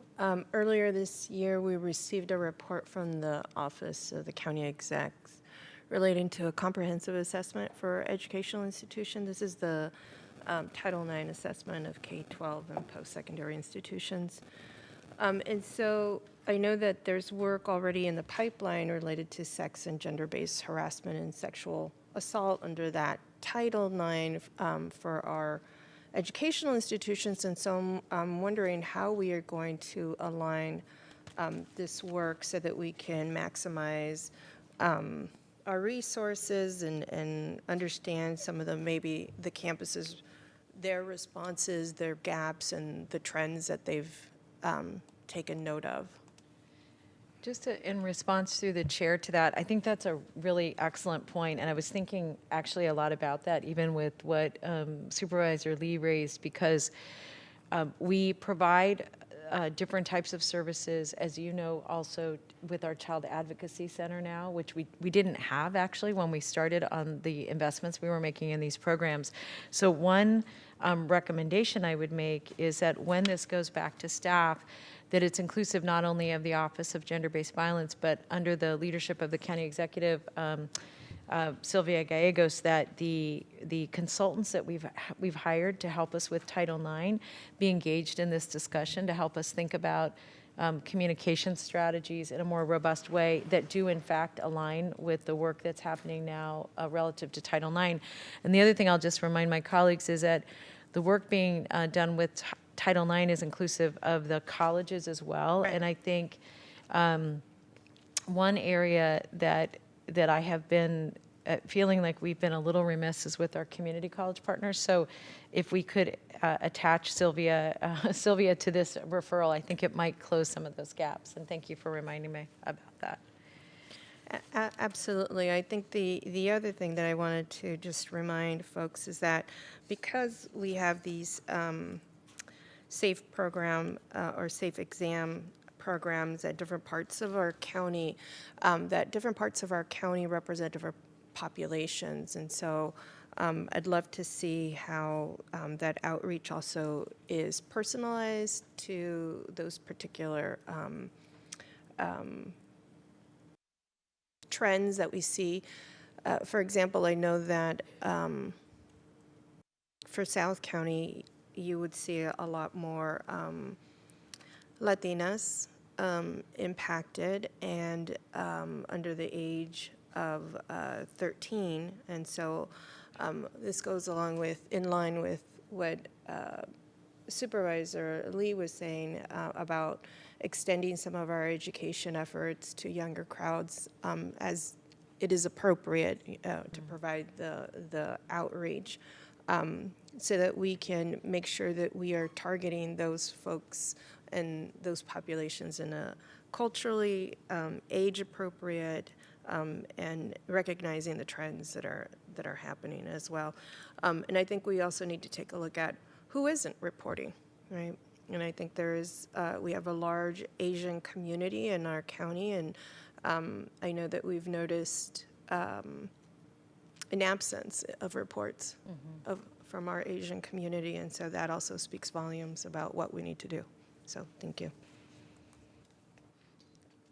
Thank you very much. Lots of lights on. Are there additional comments? Do we have public speakers on this item? We do not. Then we have did we have a motion? Yes. Thank you very much. Let's vote, please. Supervisor Arenas. Yes. Supervisor Chavez. Yes. Supervisor Smidian. Aye. Vice President Lee. Aye. President Ellenberg. Yes. Motion carries. Thank you very much. We go next to item 10. Let me just do a quick, hang on one second. For planning purposes, I think I'd like to break at noon for lunch for 30 minutes. So planning accordingly if that works from the clerk's office end. That will be fine. Thank you. Okay, then we'll go to item 10, which is the county executive report. Well, good morning. I'm pleased to provide my first report as the county executive to the board. A few items of information to share with the board. First is on today's consent agenda, the board approved our agreement with SCIU 521, and I just wanted to acknowledge and thank the extraordinary work of so many county staff, labor relations, others, and also the leadership, stewards, and negotiators from SCIU in reaching that agreement, which I think is a very positive one for our workforce and for the community. In addition, wanted to note that the opening of some of the additional buildings at the Tasman campus is on track. Specifically, the assessor's office will be moving over to Tasman on August 28th, which will be before our next board meeting. DTAC is moving September 11th, and the clerk recorder on October 23rd. Those are moves from this building over there, and those are all operations that have many interactions with the public. So there's been a lot of noticing that's been provided, but wanted to highlight that for the benefit of the public as well. In addition, our Office of Emergency Management has reached out to, through the state channels, to indicate our ability and willingness to provide any assistance needed to help with the emergency management aspects of the tragic situation in Maui. And we have indicated that through the state, haven't received yet any requests from Hawaii through California to take us up on that, but wanted the board to be aware that we have offered that assistance. In addition, wanted to note that the county held a successful Veterans Stand Down event over the summer at the fairgrounds, where we connected 813 veterans to free services like dental care, medical checkups, and haircuts. And it's a continued part of further outreach that we're doing with that community as well. Happy to answer questions from the board. Supervisor Lee. Yes, first of all, I just want to thank the VSO and our county staff working along with our vets commissions, led by Cole Cameron and his cohorts, doing a really good job of this veteran stand down that we haven't done for many years. So we certainly be hoping to make this an annual event to serve our veterans in need, because we have 2 million of our 2 million folks in our county. There's actually about over 60,000 individuals living in our community that we can identify as veterans that have served throughout their lives. So it's a great job on that, and certainly there's a lot more work that we could do to continue getting the word out to folks. And I'm also heard that working with Supervisor Smidian regarding other resources that we'll try to look for to help the VSO in the future to be coming soon.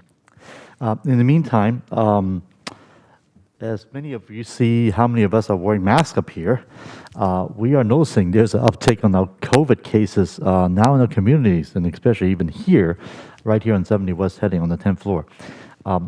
Is there something that the administration may be able to share relating to the COVID updates and about this new EG5 variant, nicknamed Eris? Nothing to do with the Taylor Swift tour. The Eris was, although some are catching it because of that, does looking like it will become the dominant strain. Sure. So we do continue to have information on our COVID website related to the wastewater monitoring, and there has been an uptick in cases here and statewide and nationally.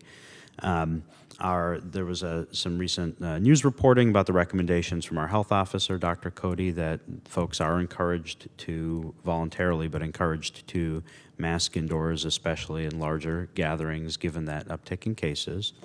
And we're continuing to monitor that. There are no local health orders or state ones in place. There are still the Cal OSHA regulations that apply to employers and workplaces, and that provide for the noticing and some of the masking rules when those state Cal OSHA criteria are triggered.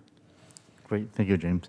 And also regarding the booster story, we keep hearing that there might be a COVID booster coming through from CDC. Any news that you could share with us? Don't have a specific update other than we're also monitoring that, and we'll make sure that we do our part in providing access once that is available. It does look like we may be entering a cycle where there's an updated COVID booster somewhat timing aligned with the flu vaccine, and actually that would be kind of nice in terms of messaging and outreach if that occurs, so that folks can be encouraged to obtain both. So hopefully that timing does align, but the exact date of those approvals isn't known yet. Great. And the last item is regarding these moves to Tasman that you talked about. Able to visit that space a couple months ago for Dr. Smith's retirement party.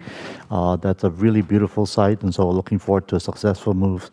As we know, when we move things, there's always confusion of people coming here expecting to get the services, not able to. So one of the things I just want to ensure, I'm sure this is probably going to happen anyways, is that we do not remove those boxes that collects the property tax envelopes, because many people are so used to bringing them over here to drop those envelopes, to make sure that we make them still available here in 70 West Setting even after they moved over there.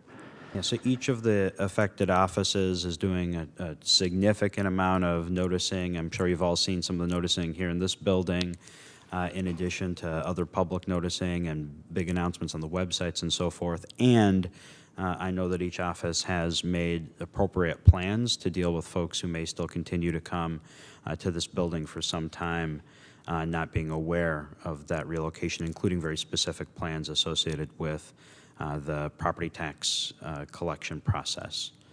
So yes, those are very much top of mind for the assessor's office, clerk recorder, and tax collector. Great. Thank you very much. Supervisor Simitian. Thank you, Madam Chair and colleagues. Ms. Williams, first, let me just say congratulations again after your swearing-in ceremony yesterday. I thought your remarks were absolutely lovely, absolutely on point, and brief in a way that should be an inspiration to us all, even if the lesson doesn't sometimes stick. That said, I want to ask if I could seek your help and the help of the administration in bringing timely resolution to the issue of either a new lease or a lease extension for the SSA office in Mountain View, which is on Middlefield Road. I have discussed this with you. I discussed it with Dr. Smith. The earlier expectation and commitment was that we would have something before us in June. That has not been the case. This is a conversation that has been going on almost a year and a half now. I am nervous, and you know it's my nature to be nervous because the lease on the existing site that serves folks, as I understand it, expires September 30th.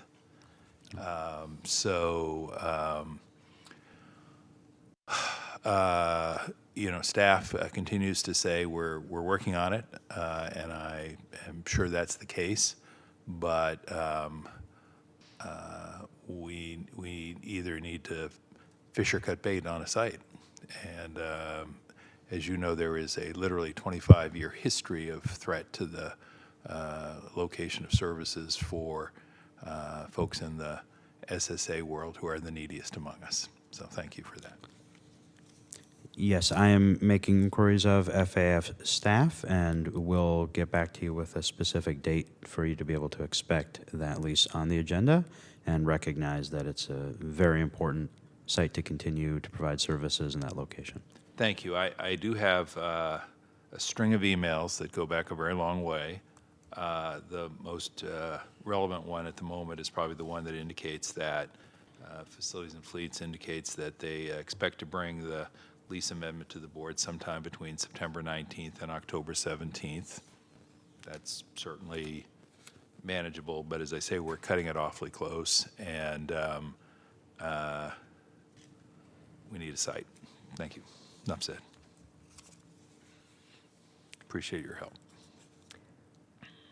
Thank you very much. Seeing no additional questions, we'll move to item 11, our County Council report, also being presented for the first time by Tony Lopresti. Thank you, President Ellenberg. At the August 14th, 2023 closed session by unanimous vote, the board authorized the county to file or join amicus curiae briefs in support of laws that prevent or limit firearm possession by persons subject to restraining orders, including United States versus Rahimi, U.S. Supreme Court case number 22-915. Also at the August 14th, 2023 closed session by unanimous vote, the board authorized the county to file or join amicus curiae briefs in support of gender-affirming school district policies that implement California privacy or non-discrimination laws, including in Mirabelli et al. Versus Olson et al., U.S. District Court for the Southern District of California, case number 323-CV-00768, and Regino versus Staley, U.S. District Court for the Eastern District of California, case number 223-CV-00032, and other cases challenging similar gender-affirming policies of educational agencies and institutions. And that concludes my report. Thank you very much. Supervisor Simitian. Thank you, and thank you, Madam Chair, and thank you, Mr. Lopresti, and two items, if I may, through the chair.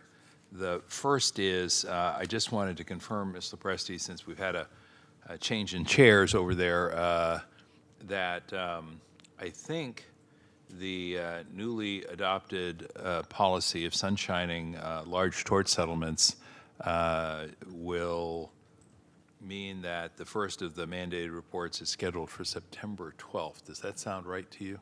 That's correct, Supervisor Simitian. Okay. And I look forward to that. The second is during the summer there was apparently some guidance from the folks at the Fair Political Practices Commission, the FPPC, around the Levine Act, which, as you know, has been a challenge for our county and I think other public agencies to administer robustly, which we want to do.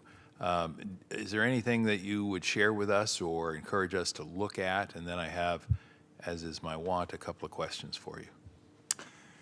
Sure, Supervisor. There were a number of regulations that were adopted or amended that went effective on August 12th. I think I would just call out a few particularly notable changes there or clarifications there. One is the definition of agent, and they made clear in the regulation that the agent is only an agent if they act to influence a particular decision. And they also made clear that an agent must be compensated in order to qualify as an agent.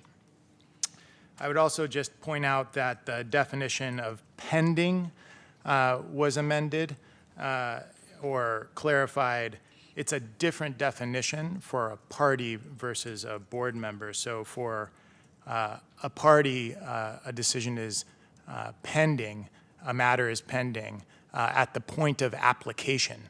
So in other words, if you're filing for a permit the moment that you apply for that permit, it is considered pending, whereas for an official, such as a board member, it's not pending until it's actually agendized or until you have knowledge and it's reasonably foreseeable that it will come before you for a decision. And there are a number of other there are a number of other amendments that I think are notable in those regulations. Through the chair, thank you. I think that's helpful. I found my materials, the most recent, in anticipation of today's meeting. I think the reference to the fact that there are two different versions of when something is pending is, on the one hand, helpful, on the other hand, indicative of just how complicated this is. Ordinarily, one would think that something was pending when it was pending, and apparently it's not depending. So the pending depends. Having said that, now that we've brought Dr. Seuss to the discussion of the Levine Act, one of the things that is still, I think, a struggle for conscientious board members to wrestle with is who may or may not lawfully contribute, which contributions may or may not be lawfully received. And Madam Chair, I just, so you know, I have shared with our county council the fact that I was going to raise the question in advance as an example. And then I do have a suggestion for where we might go, understanding that this is not an agendized item today. Colleagues, all of us voted aye today on item 65 on the consent calendar, which was to approve a county sponsorship, which I proposed, for the Los Gatos Public Media, the folks who run KCAT TV, in the amount of $1,000 from the supervisorial District 5 allocation in the Office of the Clerk of the Board fiscal year 23-24 budget to support KCAT's annual fundraiser in October. And it struck me that it was a good, small example of the challenges and unanswered questions still. And I just want to try and continue to get some guidance, and I want to do all this out in an open and public meeting. So this is, as I have reason to believe, a small local nonprofit. I believe it is a small local 501c3. The name of the executive director is posted on the website. I know because I looked. But there are no other staff members who are listed on the website. And there are no members of the board, which presumably exists, listed on the website. Now, this raises a couple of obvious questions. First is, if a member of the board wanted to contribute to any one of our board members, a member of the board for KCAT wanted to contribute above $250 to any member of our board, may they do so? We have been struggling with this question for more than half a year since the law took effect. The answer to that question is yes. They could, well, so just to be clear, up to $250 would not implicate the Levine Act. Over $250, they could donate, they could contribute, provided that they were not a participant. So if they were actively involved in the proceedings and they had some financial benefit, then they could not participate. But just by virtue of being a board member does not make them financially interested in the transaction. Could I clarify Sure. a little point there? I thought the rule was just disclosure. They can give more, but there are disclosure rules and recusals. That's not a prohibition on contributing more than $250, as I understand it. So, President Ellenberg, once the proceeding is pending, they can't contribute that money. Right. And obviously, I'm looking to avoid recusals because I think, I can't speak for other members, but I think most members of public bodies want to participate on the public body to which they have been elected. So my question, more artfully and precisely framed, would have been, is there any reason for a need to recuse if there is a contribution in excess of $250 from a board member? And I hear you saying, please correct me if I heard you wrong, no, unless they are also a participant with a financial interest. That's correct. And they could also, just to add one more wrinkle to an admittedly complicated regulatory regime. If they were acting as an agent of the nonprofit and they were compensated, then so agent means they were actively trying to influence the board's decision and they received some kind of compensation, then the prohibitions would apply. But if they're an uncompensated board member, and I think the regulations help quite a bit in this regard, if they're an uncompensated board member, they can't be an agent. Now, do I understand correctly from your response? And if you don't know, you don't know. I understand there's a lot we still don't know. So I'm not trying to put pressure on you. I'm trying to understand what the current state of affairs is. So do I gather then that mere status as a board member of a nonprofit, absent some other financial interest, is not enough to disqualify to require recusal if there's a contribution in excess of $250? Yes, an uncompensated board member, that is correct. Okay. So then the one staff member I'm aware of is the executive director. If the executive director wants to contribute to one of the 5 board members who just voted to approve this, is that precluded, or does it require recusal if she's already contributed, or? I won't do rhymes, but it depends. It depends on whether that executive director is actively engaged in the proceeding. So just by virtue of being the executive director, she's not precluded from contributing. But if she actively engages, she would be the agent at that point of the nonprofit, because she's compensated, assuming she makes some kind of salary, she's compensated, and she's advocating on behalf of the nonprofit. How about her spouse if she has one? Her spouse would not, by virtue of being her spouse, trigger the Levine Act prohibitions if she essentially directed her spouse to contribute on her behalf. Then she would be considered. She would implicate the regulations. Okay.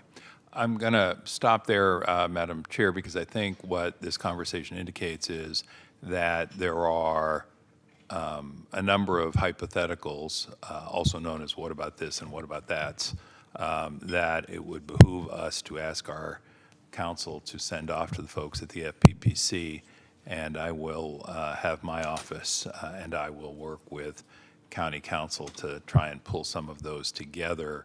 I will say, listening to you, Mr. LaPresti, it sounds like the determination of who has a financial interest and therefore what defines a financial interest is sort of key to this and pretty darn complicated. Am I? It is, Supervisor, and I will say that there is a regulatory amendment that just went into effect that does shed some light on that, as to when an official would be considered to have knowledge of a financial interest. You have to have actual knowledge, or you should reasonably know of a financial interest, and there are certain presumptions of financial interest. So there's, I think, certainly an effort by the FPPC to clarify, when an official would have knowledge, but it is, I agree, complicated. We've asked before, and again through the chair, because I have a delivery I want to make here in a moment to our council and the clerk's office. There are literally thousands of contracts in this organization with tens of thousands of employees and affiliated individuals. And in an active campaign, there are hundreds, if not thousands, of contributions. Do you have thoughts about how board members can comply with the law?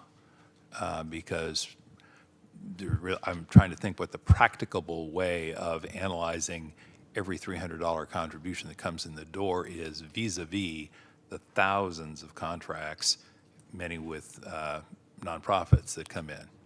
Or is it just sort of, if you see something, say something, since we're on the cliche parade today, and if you don't, you don't? So contracts would, mini contracts, perhaps the vast majority of contracts within the county don't come before the Board of Supervisors for approval. Those would not implicate the Levine Act if they are signed pursuant to a delegation of authority, for instance. They would not implicate the Levine Act as it relates to officials.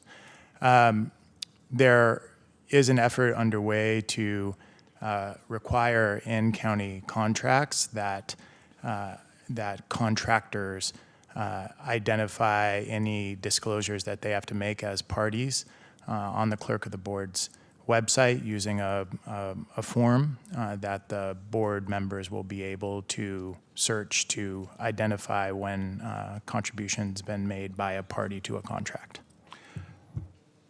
Understood, but just in our consent calendar today, there were like 45 contracts that I called out by number. Over the course of a year times 24 meetings, that's more than 1,000 contracts. So if you have 1,000 contributions over the course of a campaign, 1,000 times 1,000 is 1 million, and that's just looking at the name of the contracted party without knowing whose contribution came from a third cousin twice removed who works on the assembly line at a facility in Ohio. So, I would say two things. One is agree it's a lot to keep track of. I think having that disclosure is helpful. The contracts themselves will have the party name on them when they come to the board, but point is taken that it's a lot to keep track of. Well, could I ask you to have your office reach out through the chair to the top 10 counties, the urban county caucus basically, and ask what their county councils are doing to assist in making this information available? I know Los Angeles, which must have this problem, in a way that's exponentially more difficult. There was some talk about establishing a department within their county council's office to help manage this process. We can express our frustration, but it's state law. It appears to be state law for a while now, and we're going to have to abide by it. So I'm looking for ways rather than simply offering up a lengthy disclaimer, which my colleagues, by the way, have been, I don't know, they may roll their eyes in the office, but they've been very gracious here about it, and I appreciate that. But could I ask that we check with other departments and other agencies and see, and maybe get an off-agenda report about that?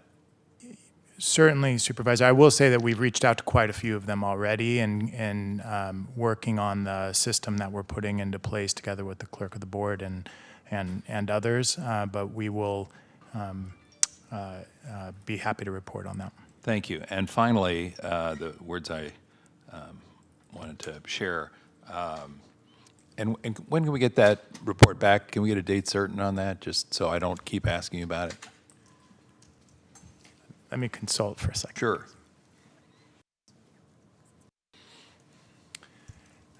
A couple of months would be helpful, just given that it takes quite a bit of coordination to reach out and be able to have those kinds of discussions with the other entities. How about no later than the first meeting of October? Sounds good. Thank you. And in the meantime, Madam Chair, board members will know FPPC, the Fair Political Practices Commission, and FEC, the Federal Elections Commission, has various reporting dates, deadlines for turning items in. As I mentioned in my remarks earlier today, all of those reports are open to the public, as they should be. They're available online.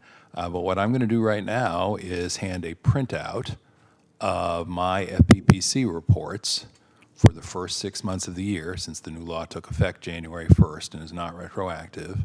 Both FPPC reports and FEC reports through June 30th. I'm going to hand it to both the county counsel's office and to the clerk's office, who may wonder why and be not very enthusiastic about receiving it. And what I'm going to say is, you have broader knowledge than any member of the board about the totality of contracts and Levine Act items that are identified on our agendas.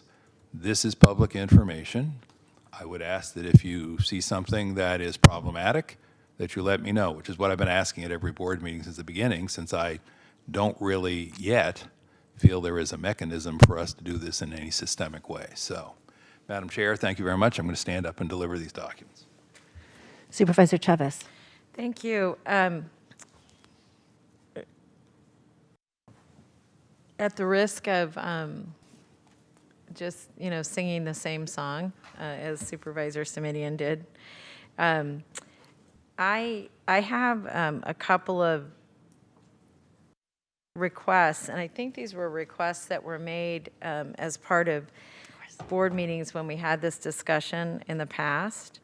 And one of them is something that I probably should have asked our CEO, and that is that as part of our evaluation of our budget process, the board requested that we start to discuss budget in the fall so that we're not all kind of rushing to the end of the process and then putting us in a position where we are sort of stuck, for lack of a better word, voting up or down versus being able to give feedback and meaningful input to the budget process, or more meaningful input.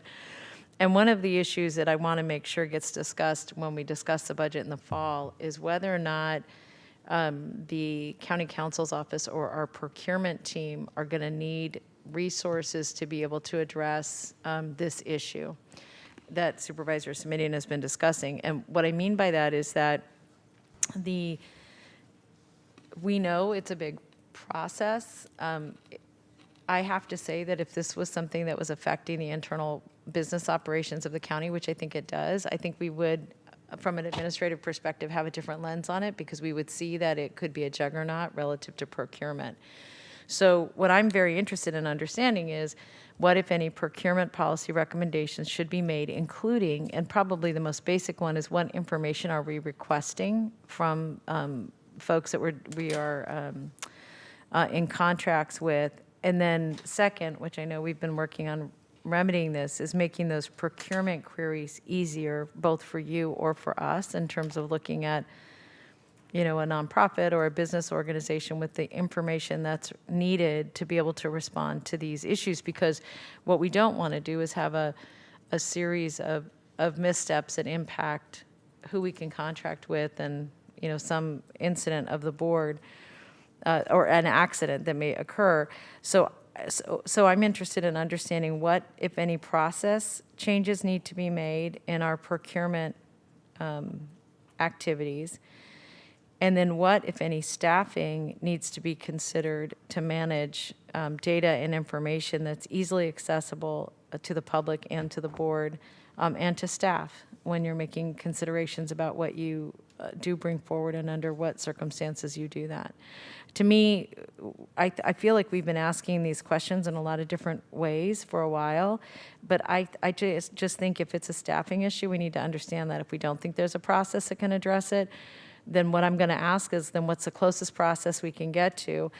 And then as it relates to procurement, if there information that needs to be included, that we address that. And it may give us an opportunity to take a look at policies that have been passed that may or may not be properly embedded in procurement activities countywide anyway. So I think it's an opportunity to clean up quite a lot. And James, and that's really both to you and Tony, but for the budget process, if we need staffing, if we need data management systems, then who do we need, and what do we need, even if it's not going to be perfect? Supervisor, we'd be happy to work with the administration and reporting back on that. And do you need us to take an action right now, or do you need us to bring back a referral that lays that out? Like, what do you all need to just make this actionable so we... We actually can't take an action on this particular item on the agenda. So if, I think we understand the message and what you're getting at quite clearly. But if you did want to bring a referral, it'd have to be something that would be agendized on a future meeting. Do you do you need a referral? I guess what I'm asking is for you and James, do we need a referral to take action on this? And again, I want to say, I feel like we've been talking about this for quite a long time, and I don't see, and I know it's a moving target, so I also just want to acknowledge that. I'm just not sure how to. I don't think a referral is needed, but I think just to speak to a little bit of what you were requesting, the system that Tony was talking about earlier in conversation with Supervisor Simidian is in part responsive to those earlier inquiries from the board in terms of requiring contractors to affirmatively provide disclosure through a form and have that information organized in a central database. So that, more information I think can come back on that and refinements to that process, and certainly any staffing needs or other needs to help respond to the Levine Act. But there has been work that's been going on for the last several months to build out gathering the information from county contractors with respect to disclosures by parties and their agents in the procurement process. So, thank you for that. And so that the system, so do we need procurement policy changes so that we have appropriate data? Because part of the problem is, and I just want to acknowledge this isn't your problem at all, is that the state is going to keep refining and regurgitating or changing. I don't even know what they're doing, actually. And we have more challenges, and I want to talk about this relative to CPRA requests and that kind of thing. I just want to make sure that we are working and thinking about the policy side of this, because on the disclosure side, it's still hard for us to get lists of contracts and all that. So I'm really just wanting to make sure we standardize this so the access to the information is very easy for you, for us, and for the public. That's one issue, because the rules are going to keep changing, I think, or keep getting clarified or unclarified. We're actively working with procurement on figuring out a system that would ensure that information's gathered on a regimented, regular basis through the different procurement processes that exist. So I think it's part of the overall system. We haven't discussed whether it needs to be memorialized into a formal policy, but we can certainly do that with them as well. And I think when this comes back, just understanding what changes are being made, because I also want to say that as it relates to small minority and women-owned businesses, we're not trying to discourage anybody from participating. So the reason I'm interested in the policies is I want to make sure that however we're doing this is that we're providing support to those small businesses as well, because there's just a lot there. And I know you know that. I just think it's okay or I would encourage you to share that with the board so we understand the implications of what is being discussed.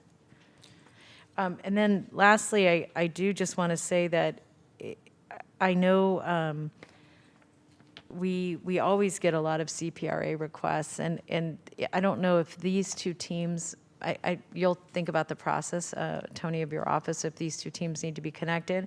But I do wonder a little bit about how we make sure your office has the resources it needs to be able to respond to kind of the whole of the sets of activities, and recognizing that, again, state law keeps changing or could change, so that you really have what you need to be responsive both to the board and the public. Thank you, Supervisor. It is a concern. We'll work with the county executive on that, and we'll also, as we have been, we'll be relying to the extent necessary on outside counsel. Thank you. Appreciate it.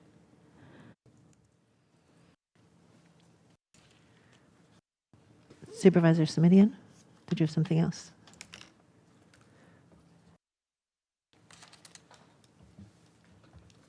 All right. Item 12 is the revised surveillance use policy for video security cameras.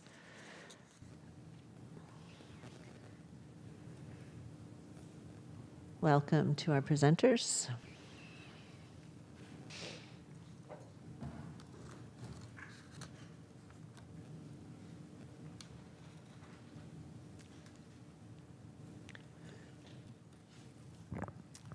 Good morning, members of the board. Sam Crutcher, Deputy County Counsel. On item 12, you're being asked to approve some modest changes to the county's countywide security camera policy. As a little bit of background, these changes were all direction from the board at previous meetings, just updating standard template language, mostly related to written designees, posting signage that recording is taking place, making sure that signage posted ahead of time, and additional oversight requirements in regards to record retention on written designees. Thank you very much. Doug, anything you want to add? No. All right. Is Supervisor Smidian? Move approval. Is there a second? Second. Several seconds. Thank you. Supervisor Arenas will have the second. Do we have public speakers on this item? We do not. Then let us vote on item 12 with a motion by Smidian and a second by Arenas. Supervisor Arenas. Yes. Supervisor Chavez. Supervisor Smidian. Yes. Vice President Lee. Aye. President Ellenberg. Yes. Motion carries. Thank you very much. Item 13, the CCTV camera system at 110 and 180 West Tasman Drive requires a Levine Act announcement, please. Thank you. Item number 13 is subject to the Levine Act. Any party or their agents must disclose on the record a contribution of more than $250 made to a board member as described on page 3 of the agenda. Participants who have a financial interest and their agents are requested to make a similar disclosure. Madam President? Supervisor Smidian. We've been advised that this item may be subject to the Levine Act, as indicated in the language on our published agenda and just announced. We've also been advised that pursuant to state law, any party or their agents must disclose on the record a contribution of more than $250 made to a board member, as described on page 3 of our agenda. So I want to ask at this time that if any party or agent has made such a contribution, that they disclose that contribution immediately so that I may promptly recuse myself. And I would also ask that if any participant in these proceedings, as defined by the Levine Act, has made such a contribution, that they disclose that contribution immediately so that I may promptly recuse myself. And I would also ask that if any employee of the county counsel's office or the clerk of the board's office or any other member of county staff or any member of the public knows of any reason I should recuse myself under the Levine Act, that they please disclose that information immediately so that I may promptly recuse myself. Thank you very much. And with that dispensed with, I have one quick question for the folks who are here. And if I can get an answer to that question, then I think I can make a motion expeditiously. And folks, let me just thank you again for the work to constantly keep tweaking the ordinances. One day it will be done. But on this item, item 13, which is specific to the cameras at Tasman Building, I noticed in the board packet that it was the old use policy that was attached, because when this item went to print, the old use policy was the existing use policy. But a minute ago, we approved the new use policy. Could I ask you to confirm that the new use policy, which is the new and improved use policy, will in fact apply if we take action here today? And if the county council needs to help out, you can use him as a phone a friend through the chair. I can confirm that this policy the newly approved policy will apply to this as well as all existing camera systems falling under the countywide security camera. Thank you. Then with that clarity and confirmation, move approval of the recommended action on item 13. Second, motion by Smidian, second by Chavez. Supervisor Lee, did you have questions? No further comments. Ready to vote. All right. Do we have public speakers on this item? No, we do not. Let's vote then, please. Supervisor Arenas. Yes. Supervisor Chavez. Supervisor Smidian. Aye. Vice President Lee. Aye. President Ellenberg. Yes. Motion carries. Thank you. My plan, colleagues, if this is amenable to you, is to hear item 14, which is the Guaranteed Income Pilot Program for Justice-Involved Clients, then break for 30 minutes for lunch and come back and address items 16, 76, 85, and 89. I'll just look for nods or alternative ideas. Okay. Item 14, and thank you. Oh, the new growth. Excuse You're already me? here. I need to read a Levine Act. Yes, Levine Act for item 14. Thank you, Rhonda. Item number 14 is subject to the Levine Act. Any party or their agents must disclose on the record a contribution of more than $250 made to a board member as described on page 3 of the agenda. Participants who have a financial interest and their agents are requested to make a similar disclosure. Thank you very much.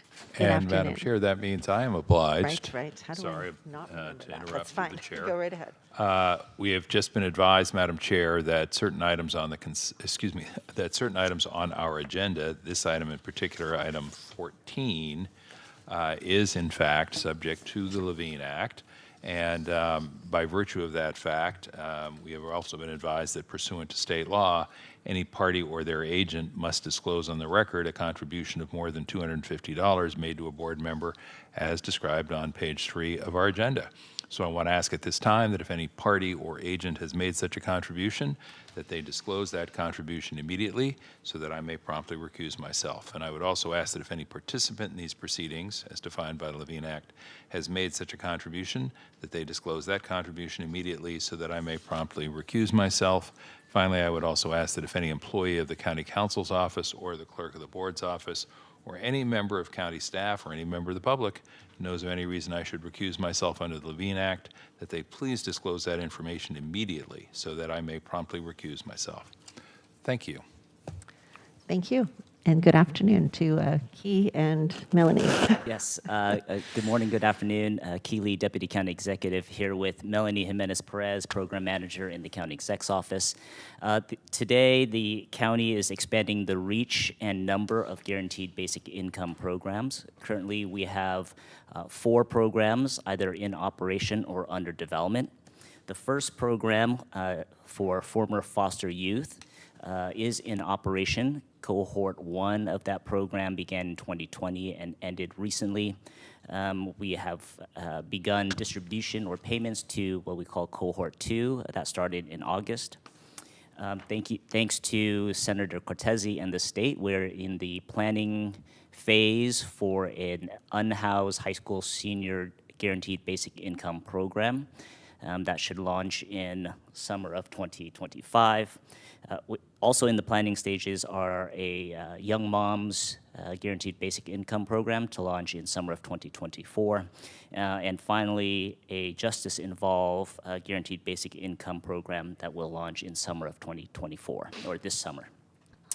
Over this summer, we completed our initial outreach and research. Over the next few months, we'll have opportunities to engage with key stakeholders, mainly our justice system partners, individuals with lived experience, and other members of the community to help us refine that program.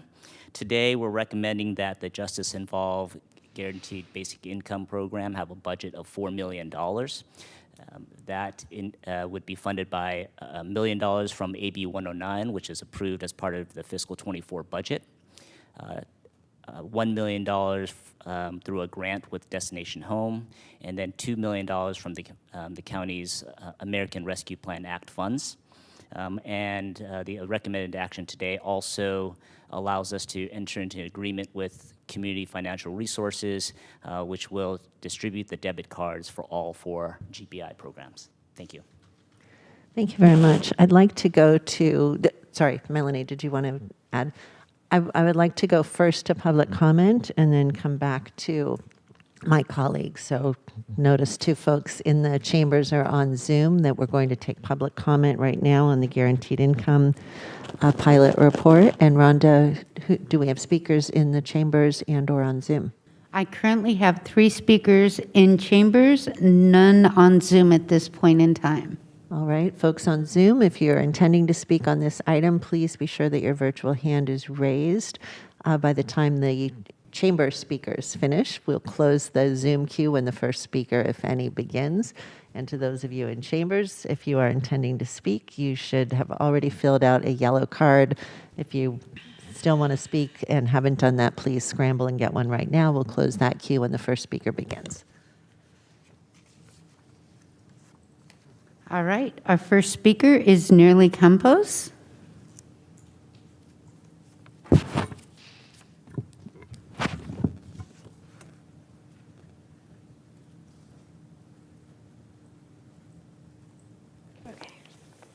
Good afternoon. My name is Nerly Campos with Silicon Valley Debug. At Debug, we have been working closely with folks coming home after years of incarceration. We see the struggle these folks go through on a daily basis to get basic necessities such as food, clothing, and transportation. It's hard having to depend on family for these basic needs when their own families are struggling even themselves. That is also even if they have family support or they have family support. We ask that the guaranteed basic income take into consideration the real life needs of people that are coming home and facing these situations. And one more point that I would like to make is that to also take into consideration folks that are undocumented. It is a lot harder for folks that are undocumented to find resources that they qualify for. They're usually limited to resources and cannot receive funds through Social Security. We have supported people in the past through the Reentry Center, and they have made it difficult for some of these folks because they say they do not qualify for most of these services. So we ask that the guaranteed basic income will be different and take everyone's needs into consideration. Thank you. Thank you. Our next speaker is Raymond Goins.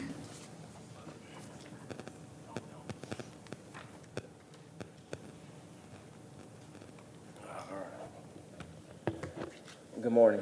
My name is Raymond Goins, and I am not only just a community organizer with Silicon Valley Debug, but I am also a parolee who has only been free out of custody for 157 days after serving nearly 20 consecutive years in prison.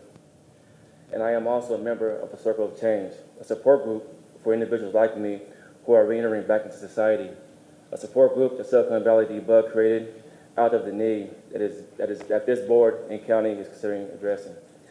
I'd like to thank the County of Santa Clara and this board for taking up these issues of general basic income for those of us re-entering back into our communities. The need is there, and I implore you to feel it to give these human beings who have spent years treated like an animal one less obstacle to overcome. Life for me since being home has been difficult. I have spent the $200 that California Department of Corrections and Rehabilitation gives every inmate that they release to get home from prison and on a couple Happy Meals. My financial resources were depleted, so I applied for aid through this county's reentry center, where I received a maximum amount of $280 in food stamps and $150 cash aid to last me an entire month in Santa Clara County.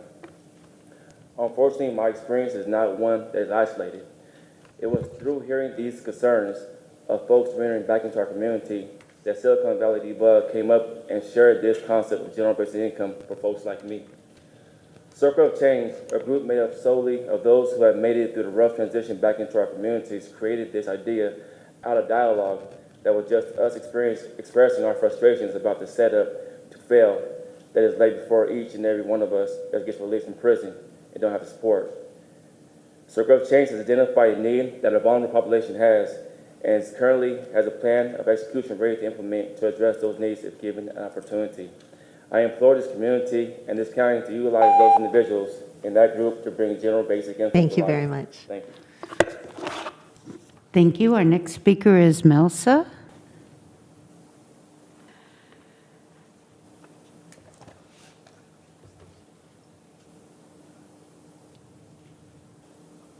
Do I have Melsa or Melissa from Silicon Valley Debug? Sorry. Hey, hello.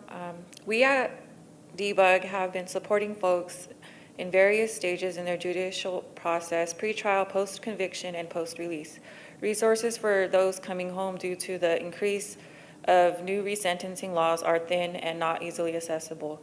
Debug has started support groups called the Circle of Change, made up of folks who have recently come home to discuss these issues while trying to reintegrate into productive members of society. Circle of Change is where we come up with the idea for guaranteed basic income for folks coming home so they don't have to run around to get resources or be thrown into a waiting list. To add to this obstacle, of course, folks coming home due to resentencing laws will only increase, which will only increase the demand of resources, making waiting lists bigger and longer waits, and access resources more scarce.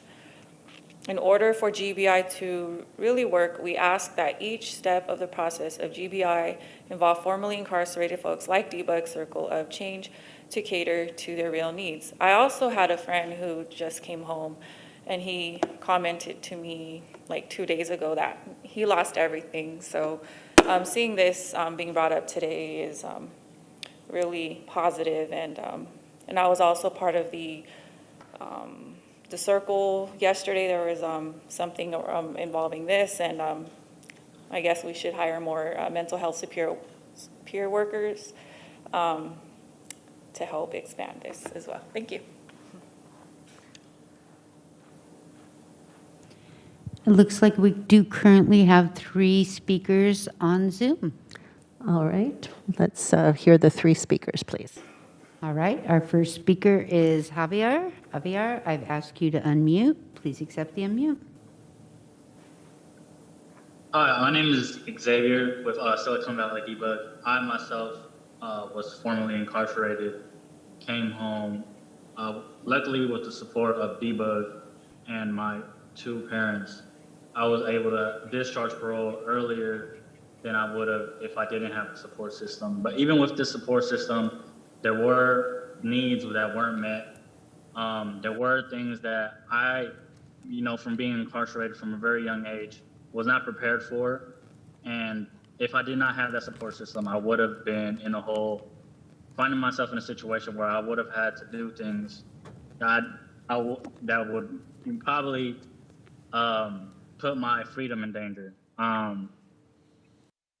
Also, working with Debug, and supporting people that have been coming home post-release, especially with these new avenues of relief. We formed this support group for people that are coming home to discuss things that, you can't really relate to with other people that haven't been incarcerated. And we discuss things that, the county doesn't provide resources for. Like myself, paying taxes, that's something I wasn't prepared for. Coming up on paying car insurance, car loans to get to and from work, to and from school. Things like this aren't accounted for. And the resources that are provided are, you have to go to a reentry, you have to go here, you have to do a 30-day blackout just to get the resources instead of just providing it right then and there. And if they do provide resources, there is a waiting list. So I think that this guaranteed basic income pilot program is a great thing. And in order for it to work, it would have to be implemented by people that have experienced incarceration. That way, the needs that are really coming up that aren't being accounted for.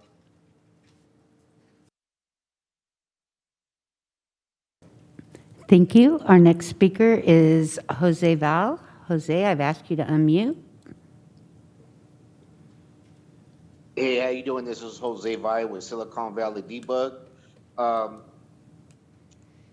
The suggestion I think we have is just that in order for guaranteed basic income to actually work, that folks that have been impacted, directly system impacted, formerly incarcerated, are there every step of the way in this process so that it could be successful. Thank you very much. I appreciate it. Thank you. And our final speaker is Alex Lesniak.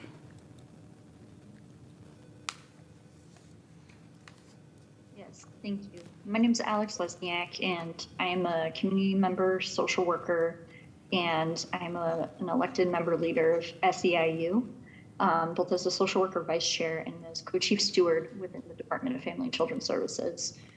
I wanted to express my support regarding the Guaranteed Basic Income Pilot Program.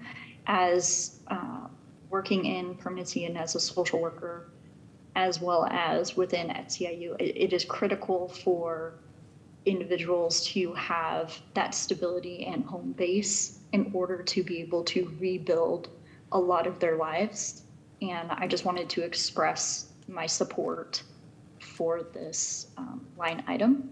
And thank you to everyone in Debug who has helped with clients I've worked with and other families and community members to help them get on track, even with limited resources. Thank you. And this concludes our speakers.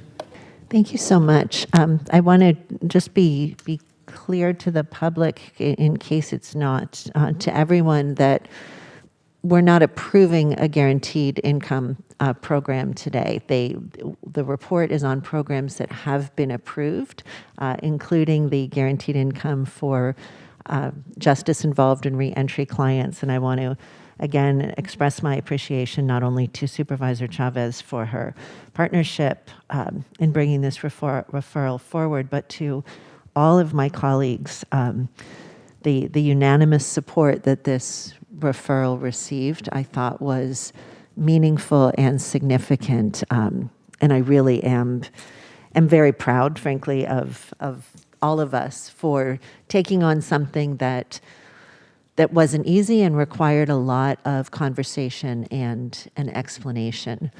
I want to address a couple of themes that I heard, and certainly the engagement of people with lived experience is critical. That's exactly where you started with the engagement over the summer, and I hear you say that will continue.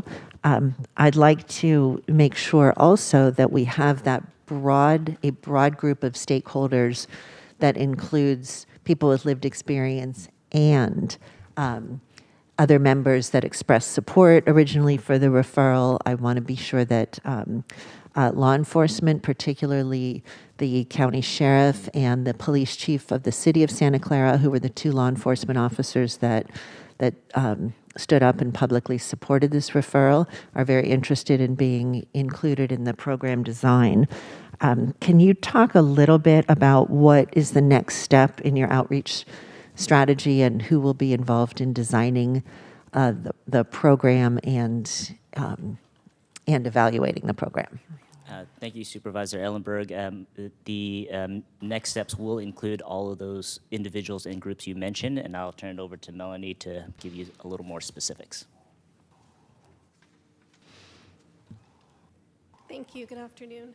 So yes, those are the individuals we will be reaching out to, and I just want to be clear that this was a very intentional approach to start with those with lived experience, to shift their mindset of a new service delivery model without requirements at the onset for the participants. And so we hope to then kind of use some of those individuals as some champions to help us start engaging our stakeholders. And our first step will be to send out a survey to the stakeholders you've mentioned and also those who reach out to us through our basic income email address to just identify where people are at with some of the different variables we have to consider, such as sentenced or unsentenced, and what level of charge. So just start getting some baseline data to bring the group together to start talking about more in depth. Thank you very much. And can you also, I know the ledge file includes some timeline markers, but could you also just verbally speak to what time frame you're working on? Sure, absolutely. So we are planning to get all of the information together from yesterday's event and the conversations that have happened this summer to put out the survey by the end of this month. And then over the next couple of months, we'll be working on scheduling all of the stakeholders to come together so we can present that data and then start having those conversations so that we have something to bring back to the board by January. Excellent. Thank you so much. I do appreciate the very intentional approach that you are taking to this, and I'm very encouraged that the final product that is brought to the board's attention is going to reflect meaningful community engagement in development and then in implementation. So thank you.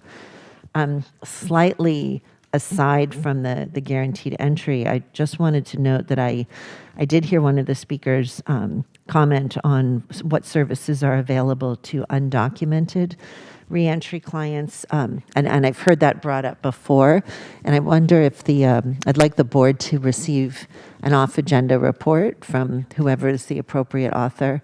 I'm looking to our county executive, someone that can share with us what reentry services are available specifically to our undocumented residents. We can certainly provide an off-agenda. Great. Thank you very much. That is all of my comments. Supervisor Samiti and then Supervisor Lee. Supervisor Lee? Oh, I'm going to make a motion to accept the report, please. Second. Thank you, President Ellenberg. First of all, thank you so much for this report, Key, and your staff for putting this together, and certainly the leadership of Supervisor Chavez and Ellenberg on advocating this idea to start with that addresses public safety, reducing crime, and also systemic inequities. Let's face it, it's not often that our justice-involved advocates like Debug and our law enforcement leaders are in agreement, but this is one of those moments. This proposal fosters successful reintegration into society. By providing this financial safety net, our goal is to reduce recidivism, support rehabilitation, and affirm the value of every individual in our community. This is an investment to help former justice-involved clients to obtain daily basic necessities so as not to rely on family support and to be able to live independently and not to resort to petty crimes or deal drugs just to make ends meet. The extreme high costs to incarcerate, costing upwards of $100,000 per person per year, is truly absurd. This referral is a relatively small investment to help break these type of cycles of jail and release. And I certainly agree with Supervisor Ellenberg's comments, including community members with lived experience, to think about eligibility as well as of education opportunities, employment services, to ensure that once the program is completed, these clients continue to receive assistance as well as all the other benefits that a stable job would provide to help them restart a new life. Thank you.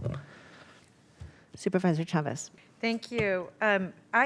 I want to make sure that I just understand where we are in process. And I saw I'm looking at page 3 of 6 that kind of lays out how each new group is going to be folded in. And what I apologize that I can't remember this, but didn't we already have an evaluator for the former foster youth program?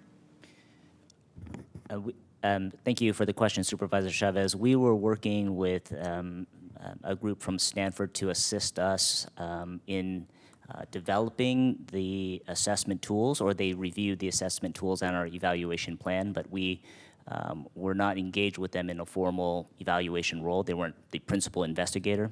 So what we're proposing, what we have proposed is that we will issue a informal competitive procurement to select an evaluator to help us with all guaranteed basic income programs, but most significantly, the justice involved GBI.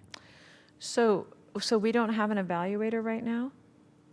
We do not currently have an evaluator on contract, but we are working with county staff who have expertise and experience in that. And did we opt out of, let me just say why I'm pressing on this, is that when we did the first cohort, I know my colleagues, in particular Supervisor Ellenberg, was saying, hey, we have to be able to evaluate this before we expand. And I was, because I understood that that was actually the direction we were taking then, that we were going to add an evaluator so we could come back to the board and say, here are the circumstances that we're seeing here that work. And part of the reason I was interested in that is that I was interested, as you all recall, in expanding the foster youth pool right away, and also to make sure that the program design, which I want to come back to in a moment, really was married to the evaluation, so we'd be able to do some upgrades concurrent to us adding new folks, which I think actually was the administration's recommendation, and I think President Ellenberg's request. So what I'm wondering is, did we make a decision that we maybe wanted to do evaluation a different way, or did we want to do it internally, or we just couldn't find an evaluator? I wasn't exactly there, but let me start, and then maybe Melanie can add. We did have an evaluation plan. We did implement an assessment, that evaluation plan. We used internal staff, and we consulted with the individuals in the group from Stanford.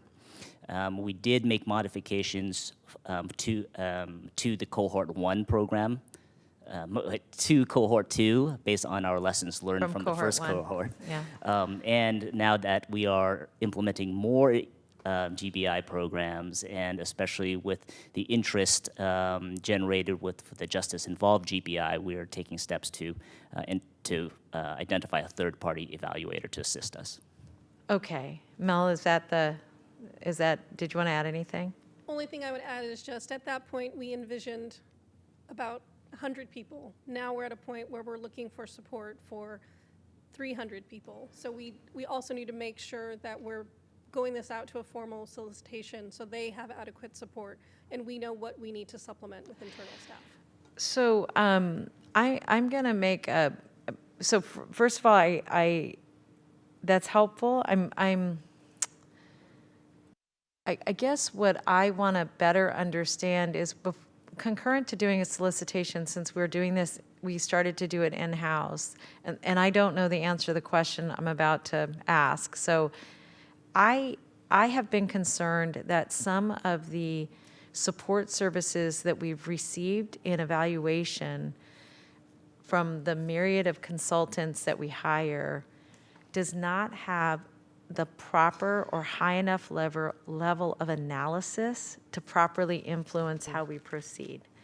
And so what I would just want to think about, given that we didn't go out already, and we have some capacity, I think, in-house, we have two different offices that their goals are to provide rigorous analysis as to whether or not it makes sense for us to use this as an opportunity to expand our own capacity, with the idea that we really can do a proper job of analysis. And I think because this would come from the county exec's office, that it gives you that third party, a little more of that third party separation than a department evaluating its own project. But I know, I feel concerned that the amount of money we're spending on consultants, where I feel like we're getting information back that we've already provided to them without the level of analysis, I kind of would like us to get off that merry-go-round, and we're spending a lot of money in numerous departments to have people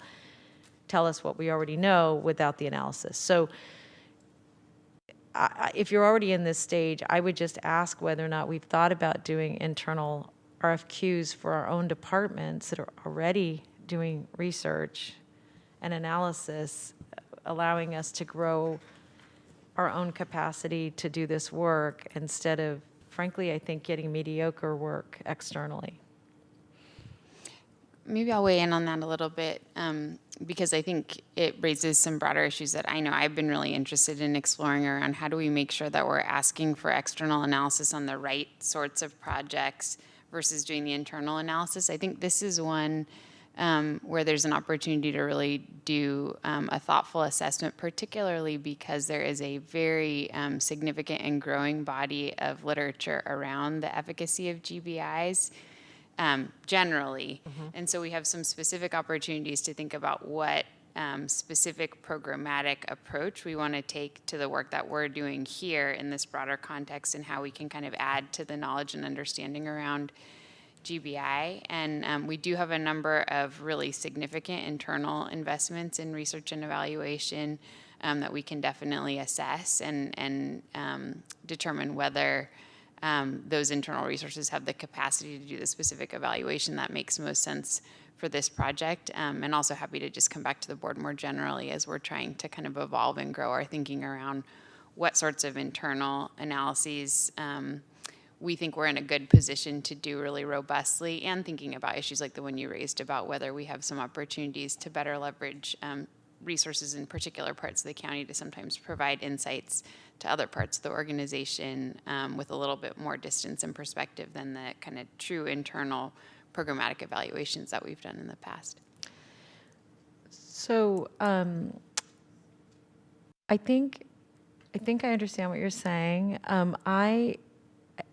I would just add that we are investing in SSA to expand their research capacity in Dan's office. I know we have, at least I've met with some folks who I think are really trying to dive into our numbers. And I think, Greta, just to catch on to what you're saying, I think you're right that there is a lot of external literature on this already. I mean, it's not a deep bench, but because it's still relatively new.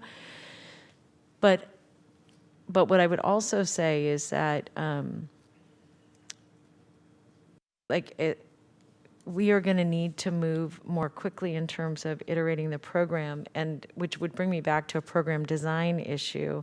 And if program design, again, if we're a huge institution, and if we want to look at program design and evaluation and research, we really should have that capacity. And I love it to be in partnership with our university partners. That's not really what my issue is. My issue is quality, and I don't think we're getting it. So to go back to the program design issue is that I do want to make sure that we build in a more concrete partnership with the participants in terms of evaluation and feedback on how the program is working. And I know we want to be, and I don't want us to be restrictive on how resources are spent, but that we have an understanding of the impact of that to each of our participants, to me, is a very minimum standard of engagement, and one that I think we've already learned a little bit from working with our foster youth, and some of it has to do with age and all that. So I don't want to, there's no judgment here in terms of how we're engaging youth, except that I think there does need to be a more meaningful minimum engagement so that we get the information we need to be able to evaluate the value of the program. And that's really what I'm also concerned about, which is why, again, I'm saying I'd like to think very rigorously, or you all, about who that evaluation partner is.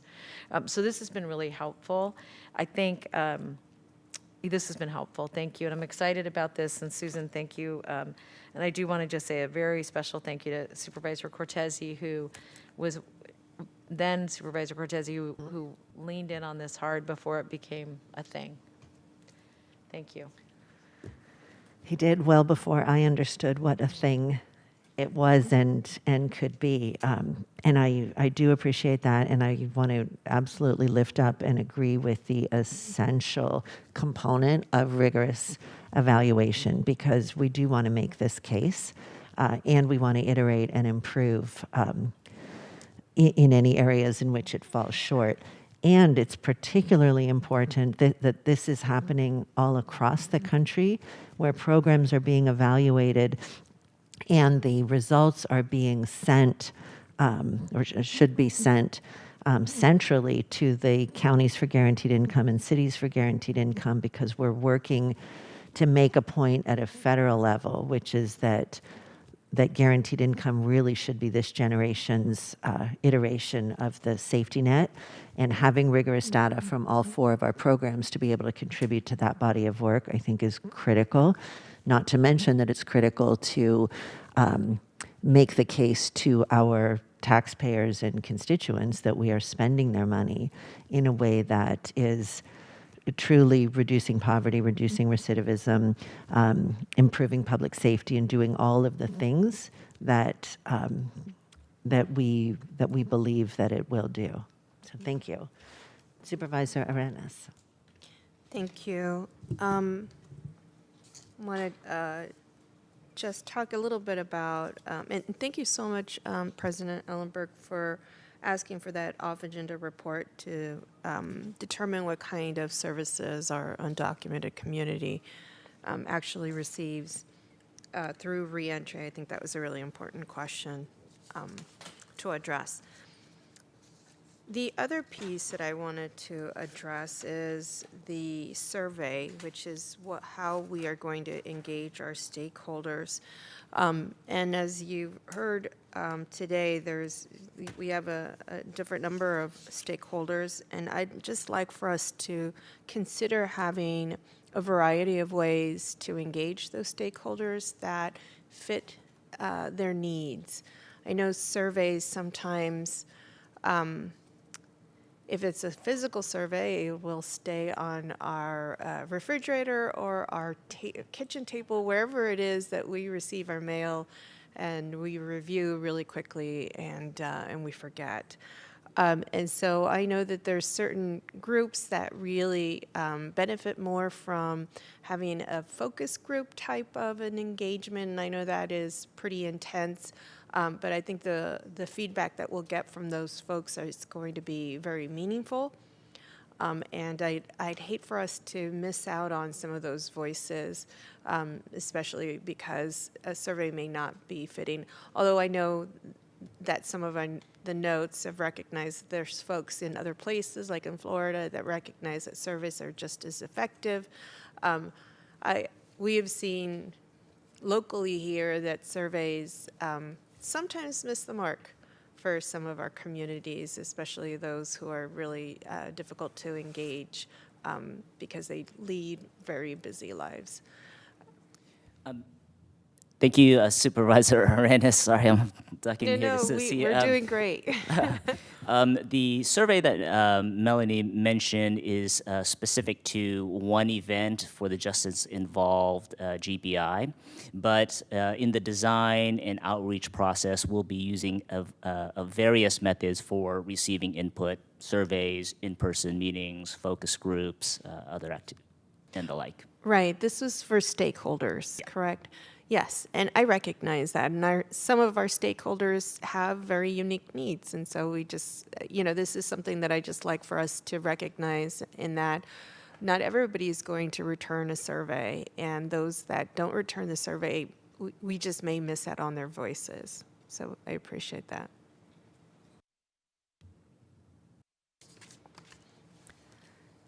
Thank you. Are there any further comments on this item? We've heard public comment. I want to clarify that my motion is to accept the report and incorporate the additional direction that's been made from the dais, and I did receive a second from Supervisor Chavez. So you look like you're leaning in, Tony. I might have missed your recent comment. I just wanted to make sure your motion covered each of the possible actions. Yes. Oh, I see what you mean. Yes, thank you. Covers all of the possible actions and the additional direction from the board on the dais. Thank you. Let's vote. Supervisor Arenas. Yes. Supervisor Chavez. Yes. Supervisor Smidian. Aye. Vice President Lee. Aye. President Ellenberg. Yes. Motion carries. All right. Turns out I was joking about breaking at 12. It's 12:33. We will pause temporarily and be back at 1 o'clock.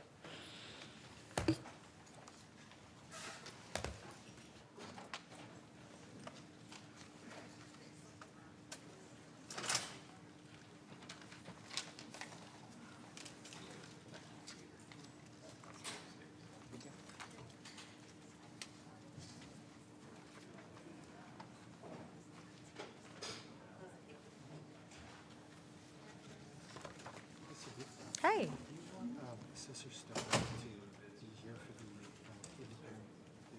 No. I read his report. I just wanted to acknowledge that we got a response from staff, and I'm going to give some light direction, but no. Okay, so just key? Yeah. And in fact, I wouldn't even care. I wouldn't even care if it was just one of them. Like, it's really kind of up to them.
Good afternoon. It is 1 o'clock, and we will resume the Board of Supervisors meeting as soon as we have a quorum.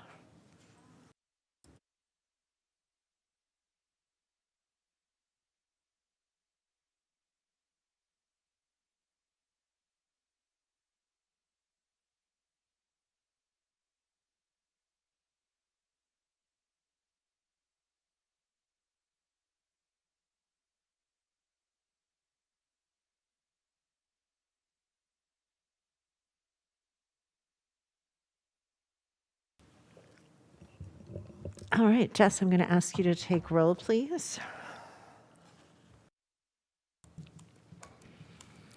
Supervisor Arenas? Absent. Supervisor Chavez? Absent. Supervisor Simidian? Here. Vice President Lee? Good afternoon, President. President Ellenberg? I'm here as well. Thank you. You have a quorum. Thank you very much. Item 16, and we'll note that Supervisor Chavez has joined us. Item 16 regards the permanent closure of the Lehigh Southwest Cement Kiln and requires a Levine Act announcement. Thank you, President. Do you want to do the Levine Act announcement first? Happy to let you take that over. No, Brian. no, go ahead. Okay. Item number 16 is subject to the Levine Act. Any party or their agents must disclose on the record a contribution of more than $250 made to a board member, as described on page 3 of the agenda. Participants who have a financial interest and their agents are requested to make a similar disclosure. Thank you very much. And do we have... Thank you, President Ellenberg. We don't have a formal presentation on this item today, but Elizabeth Vissers, Deputy County Counsel, has been doing wonderful work on this agreement, is here with us to answer any questions that you may have. Thank you. Welcome. And Supervisor Simidian. Thank you. Madam President, as you just heard, we've been advised that item 16 on today's agenda may be subject to the Levine Act, as indicated in the language on our published agenda. We've also been advised that pursuant to state law, any party or their agents must disclose on the record a contribution of more than $250 made to a board member as described on page 3 of our agenda.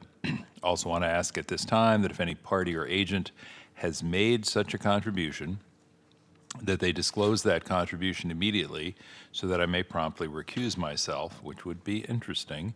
I would also ask that if any participant in these proceedings, as defined by the Levine Act, has made such a contribution, that they disclose that contribution immediately so that I may promptly recuse myself. And finally, I would ask that if any employee of the County Counsel's office or the Clerk of the Board's office or any other member of county staff or any member of the public knows of any reason I should recuse myself under the Levine Act, that they please disclose that information immediately so that I may promptly recuse myself. Thank you very much. That having been said, we have before us on item 16 what is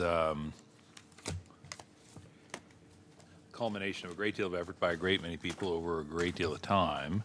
It is essentially, as indicated in the enclosure from Mr. Lopresti and from Ms. Onshano, an agreement regarding the permanent closure of the Lehigh Cement Plant and Kiln. I want to just first move approval of the recommended action and Second. Oh. take a second Jinx, you owe me a Coke. from whoever. I should just offer a little bit of context, colleagues, and Ms. Vissers or planning or Mr. Lopresti can add or correct as they see fit to do. You will all recall that earlier this year, I asked if we might direct our county counsel's office to negotiate with the folks at Lehigh a binding agreement for the permanent closure of the cement kiln at the Lehigh property in the unincorporated area near the Cupertino foothills. I have had for some time now essentially 3 goals. The first of those goals was to close the kiln. The second was to stop the quarrying activity. And the third was to begin the restoration and reclamation of the property. All of that consistent, obviously, with the property rights of Lehigh, Kaiser Permanente, Heidelberg Materials, all of the various affiliated entities, and understanding that before the restoration and reclamation process could begin, we needed to address both the closure of the kiln and the end of the quarrying activity. We made a decision as a board, and again, I thank my colleagues, that we would take a good, serious look back over the last 10 years at level of compliance with various federal, state, and local laws, discovered that there were more than 2,135 violations that were noted. That then gave rise to a referral to the Planning Commission to consider possible revocation or amendment of the use permit, which is the document that governs the cement plant, different than the vested rights that govern the quarry activity. It seemed that would be a tortuous process for all involved, our county, the community, the folks at Lehigh, the Planning Commission itself, the planning staff.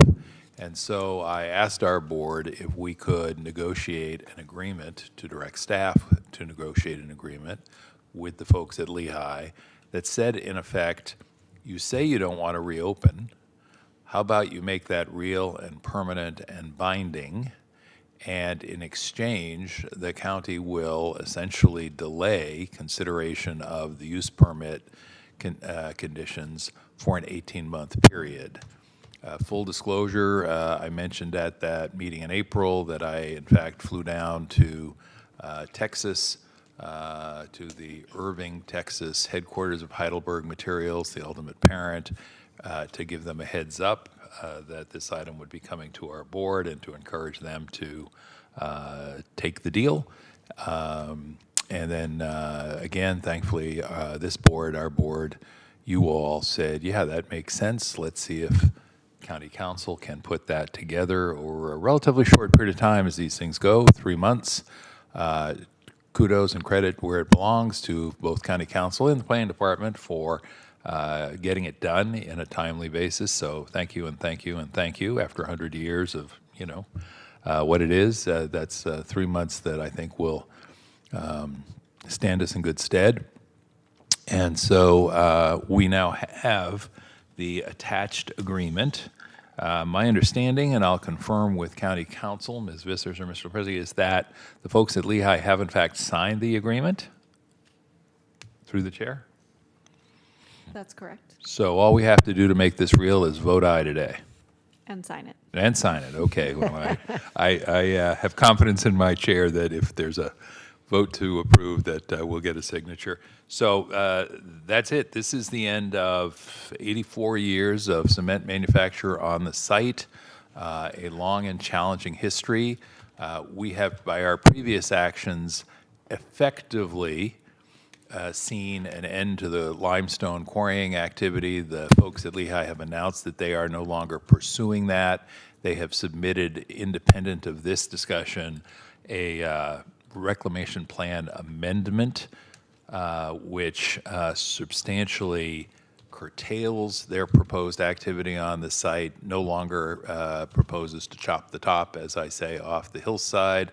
And so that means 1 and 2 on the 3-part to-do list will be done if we vote aye in a minute. And it also means that we can get about the business of looking at reclamation and restoration, which is no quick or easy task. And I want to make sure that I don't talk for another 100 years, so I'll ask for an aye vote and say thank you to all parties involved.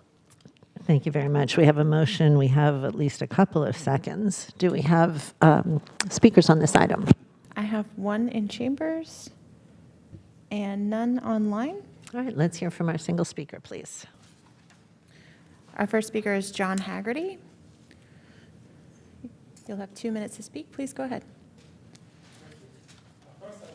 Hanson Permanente Cement Incorporated and Southwest Cement Company for providing the very foundations of the infrastructure of our entire Bay Area so very well since 1939, when there were only 6 million people in the entire state of California. We will miss them very much, probably more than we know. The price of new house building and public projects will go up substantially. It is unfortunate that they were pressured by the county to leave. If they were really polluting the air, the EPA would have intervened. but they didn't. The EPA did not. There is a maxim of jurisprudence which broadly says that those who voluntarily move next to a business cannot complain about that business's business. There was hardly anybody living in Los Altos and Cupertino back in 1939. The whole county only had 300,000 people back then. Finally, I urge you not to force Hanson and Lee companies to demolish their kiln for this reason.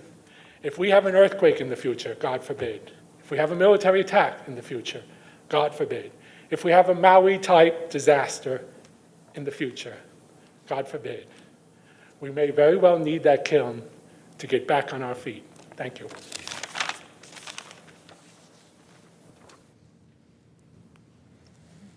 Just confirming, no additional speakers? No further speakers. Let's vote on this item, please. Supervisor Arenas? Oh, I'm so sorry. Supervisor Lee has his light on. Thank you very much, President Ellenberg. For disclosure, I did tour the Lehigh Quarry 2 months ago. I want to first thank the Lehigh representatives for taking the time to provide me this educational tour and my staff. I am very happy. No, I'm beyond happy. Actually, I'm ecstatic with this legally binding agreement to permanently shut down the cement kiln and for stopping forever and ever many dangerous and poisonous gases emissions. Just to name a few. SO2, sulfur dioxide, 187 tons per year. NO, nitrogen oxide, 270 tons per year. CO, carbon monoxide, 1,100 tons per year. Clean air and health for our children and residents is priceless. This is in addition to many other nasty particulate matters, too many to mention today.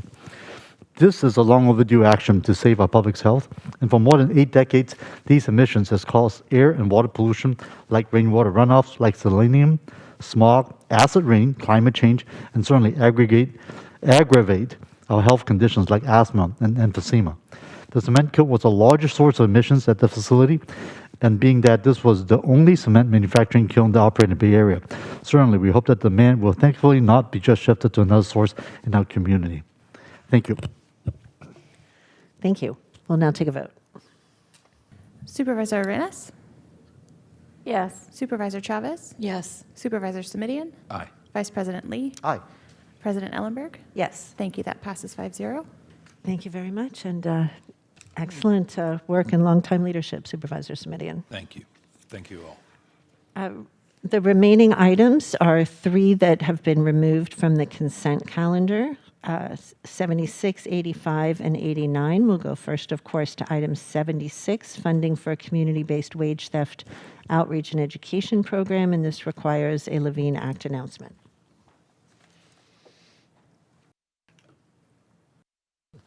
Jess. Apologies. Item number 76 is subject to the Levine Act. Any party or their agents must disclose on the record a contribution of more than $250 made to a board member, as described on page 3 of the agenda. Participants who have a financial interest and their agents are requested to make a similar disclosure. Supervisor Semidion. Thank you, Madam Chair and members. As you just heard, we've been advised that item 76 on today's agenda may be subject to the Levine Act. As indicated in the language on our published agenda, we have also been advised that pursuant to state law, any party or their agents must disclose on the record a contribution of more than $250 made to a board member, as described on page 3 of our agenda.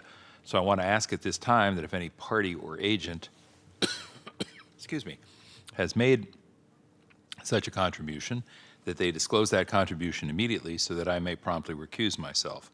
I would also ask that if any participant in these proceedings, as defined by the Levine Act, has made such a contribution, that they disclose that contribution immediately so that I may promptly recuse myself. And I would also ask that if any employee of the County Counsel's office or of the Clerk of the Board's office or any other member of county staff or any member of the public knows of any reason I should recuse myself under the Levine Act, that they please disclose that information immediately so that I may promptly recuse myself. Thank you very much. Supervisor Chavez. Thank you, colleagues. And I wanted to just do a quick catch up on the good work of this office and wanted to ask,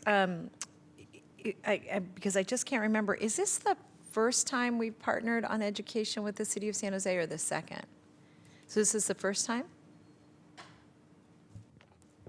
Good afternoon, everyone. Rocio Luna, Deputy County Executive. With me today is Jesse Yu, Manager over the Office of Labor Standards Enforcement. This is the first time that we've actually partnered with them in this way. And have we had any other agreements with the city of San Jose specifically, or other cities on outreach? I mean, I'm sorry, on outreach with other cities, and then more on enforcement with the other cities, including the city of San Jose? I'm going to let Jesse answer. Thank you.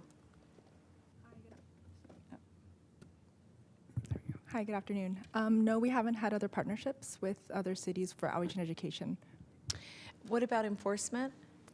No partnerships, but we've informed cities if we are conducting enforcement in their areas.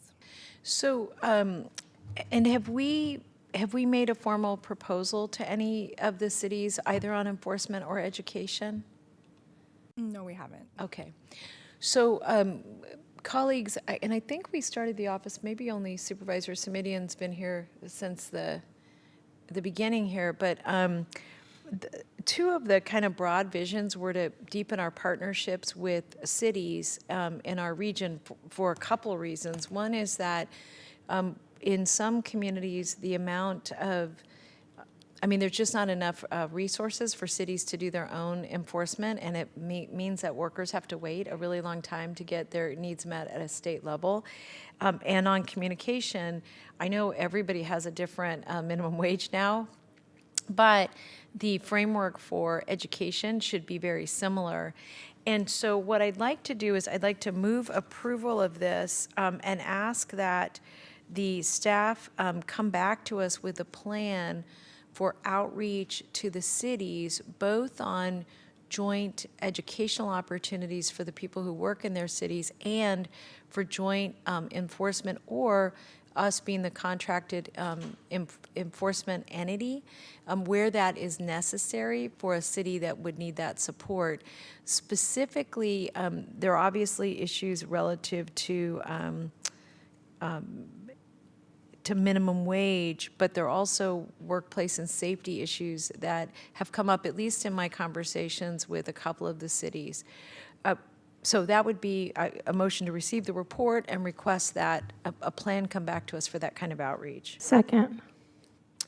And if I could just add one more point to that, I know we have some great nonprofits that are already doing the outreach with us. It'd be interesting to ask them for their thoughts or advice about where they see the gaps in service, because they might be able to help us, be more refined in our requests. And I would also recommend that we make sure that we have discussions with the both the district attorney's office, especially their consumer affairs area, because I think I'm right that that's where complaints go for workplace safety issues and for other kinds of issues that align. But I'd be interested again to see if they see any trends. And then lastly, I think the city of San Jose is the only city that has a full team there that does oversight, and I bet they would have some thoughts and ideas about where they're seeing gaps, and I'd be very interested, even before we did outreach, like just kind of digging in. And the Cities Association, I think, well, we know the president there is Margaret Avekoga now, and she might even be able to do a little round table at one of their meetings and I know Steve Preminger works closely with them. So those are just some recommended ideas. Our nonprofit partners, some of the larger cities, maybe the Cities Association, and then to come back to us with a plan after having those discussions. Thank you. Colleagues, I would appreciate your support. Supervisor Arenas. I just want to comment that I'm just so pleased for this kind of partnership. On the other side, I just left the city of San Jose, and we worked really hard to actually fill the staff that you just now recognized, Supervisor Chavez, as we didn't have the staffing that's appropriate to really oversee the work that particular unit was doing. So I'm really glad that the city of San Jose is creating these kinds of partnerships with our county so that we can collectively really maximize our resources and our efforts. And so I'm really eager to see what this looks like in real time, and the difference that it's going to make for a lot of our workers. One of the things that that came up for me is when we met with some of the unions, or at least some of our elected officials did, they were invited to a, excuse me, a mini, I don't know what you would call it, but a bit of a mixer. And the mixer was to hear about all of the concerns that maybe that some of our unions are dealing with. And one that really stood out to me was with the gig workers, and how some of the pay wasn't getting received by them. And so I think it's really important for us to connect with some of those unions that have recognized in the past some of these issues, and that way we can really go to the folks who are already organized and have already identified some of these problems. Thank you. Thank you. You good? Do we have any public speakers on this item? We do Items- not. Then let's vote on 76. We have a motion by Chavez and a second by Arenas. Supervisor Arenas? Yes. Supervisor Chavez? Yes. Supervisor Simidian? Vice President Lee? Aye. President Ellenberg? Yes. Thank you. That passes 5-0. Thank you very much. Item 85 also requires a Levine Act announcement, please. Sorry. Item number 85 is subject to the Levine Act. Any party or their agents must disclose on the record a contribution of more than $250 made to a board member, as described on page 3 of the agenda. Participants who have a financial interest and their agents are requested to make a similar disclosure.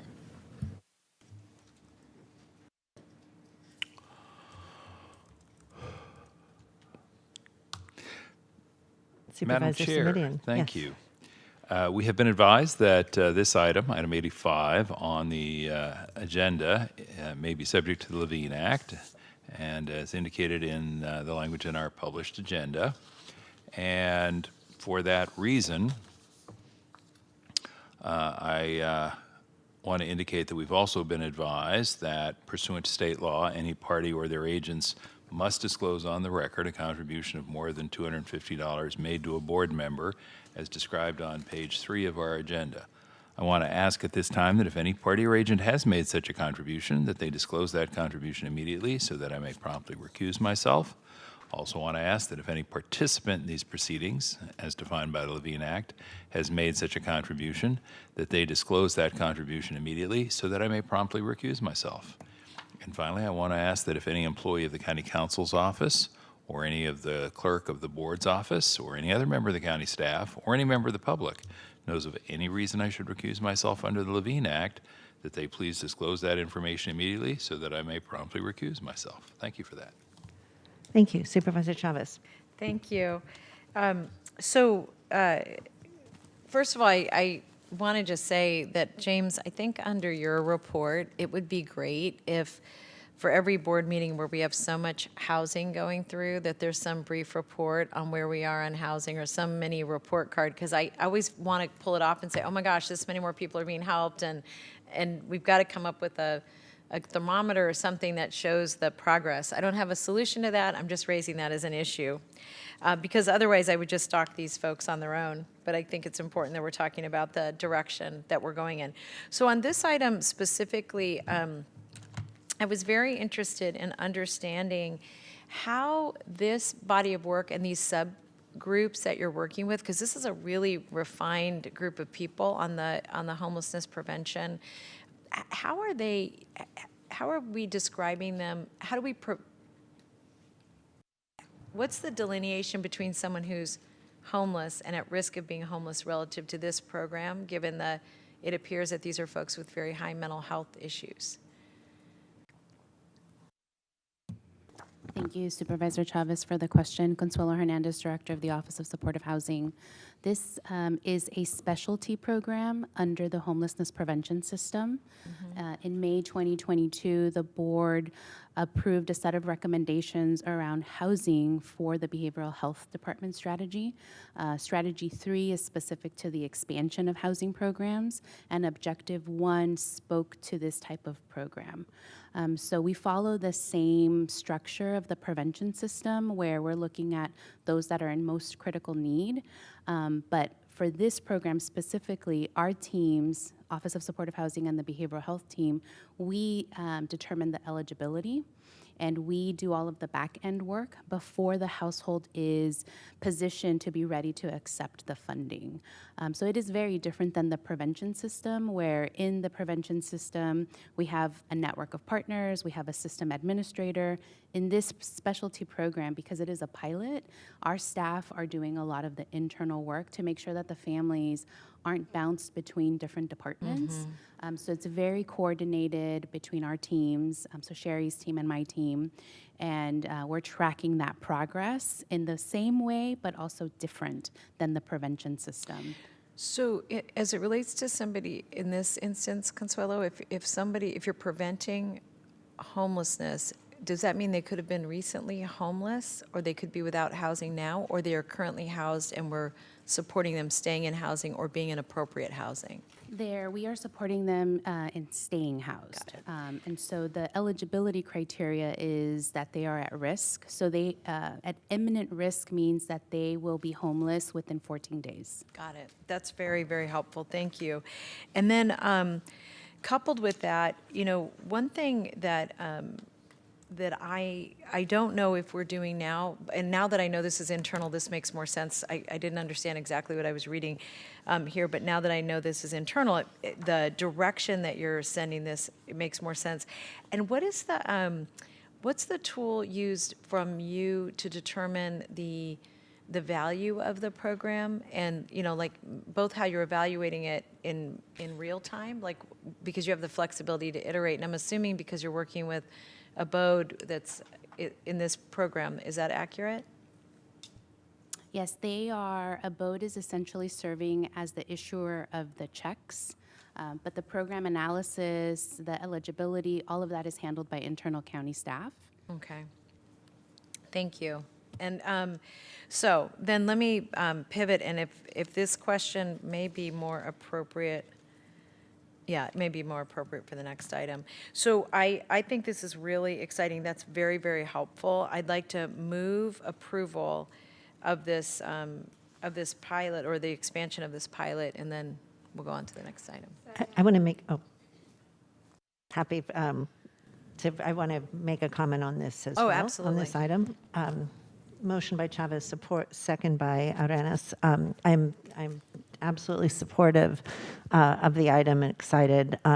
It raises questions for me about how the proposed MHSA changes by the governor and the state legislature may impact our programs that use MHA funds, and I know that we're not prepared to get into a full discussion of that right now, but I just want to flag for my colleagues that I'm continuing to monitor these issues with both CSAC and IGR, and I'm hopeful that we will soon receive a complete analysis of the financial impacts of the bill as it's currently proposed.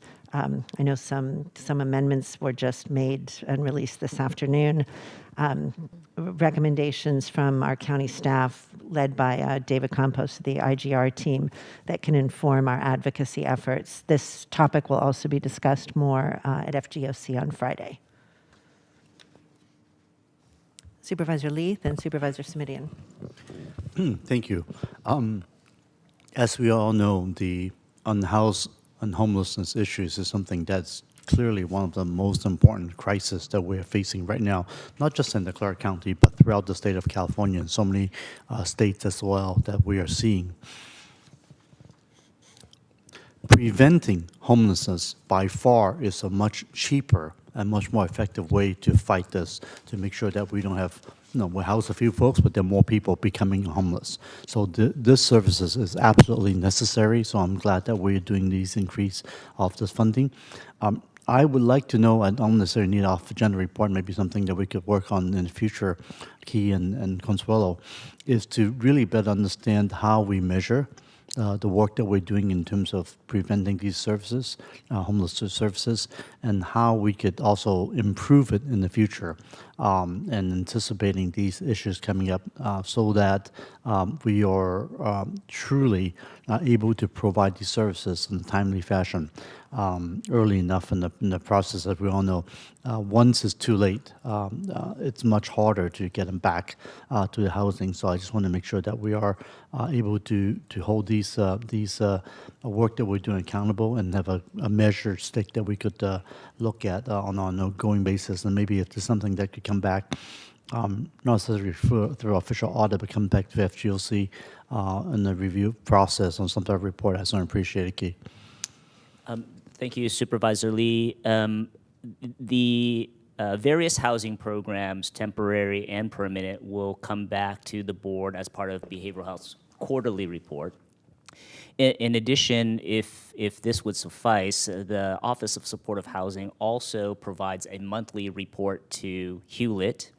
Biannually, those reports are supplemented by more extensive reports on one part of our system. So the homelessness prevention system, OSH comes back twice a year to provide a deeper dive into those specific types of programs, and we can include that, this program and all homelessness prevention programs as part of those biannual reports, if that would be okay. Yeah, let's do that first. Okay, thank you, Key.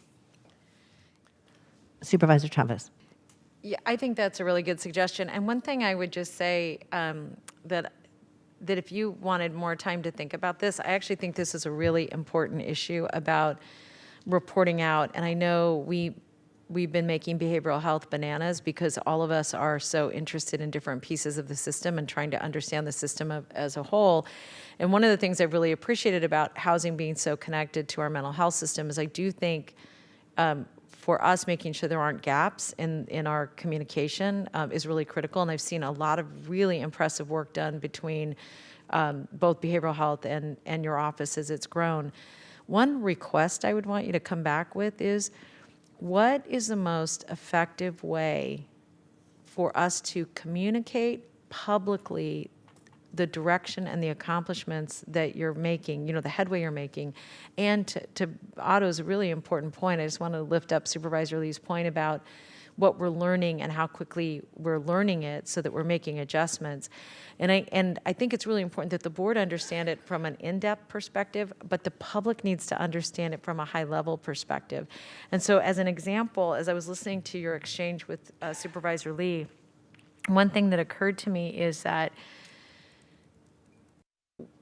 we have a framework of a plan to end homelessness, and I was really struck by listening to Consuelo explain it a little differently. Actually, I thought in a really effective way I can't remember who we were talking to, but Consuelo, in one of our meetings with the Downtown Association, you were sort of explaining the buckets. And I think we have to be able to demonstrate where we're having headway and where we're not and why, but also to be able to share what's coming down the pipeline, where we are in process, because I thought you did a good job of saying, yeah, this is what we're doing now, but here's where we're going to go. And as an example, even as I was reading this report, in my mind, I'm trying to pop the report into a body of work that you're already doing. So that is a long way of making this other point, which is if we want our cities, all of our cities, to be on the same program relative to that we've all bought into the homeless prevention program, not prevention, but our homelessness, our one plan, regional homelessness, plan to end homelessness. I think even designating as we're giving money that these fit into the overall plan. We're using one system still. We may be deviating partly because we're doing something special, but it's still part of one plan and one system. Because one of the things I'm going to want us to be thinking about is under what terms and conditions are we making investments in partner agencies that are not part of the single system. Does that make sense?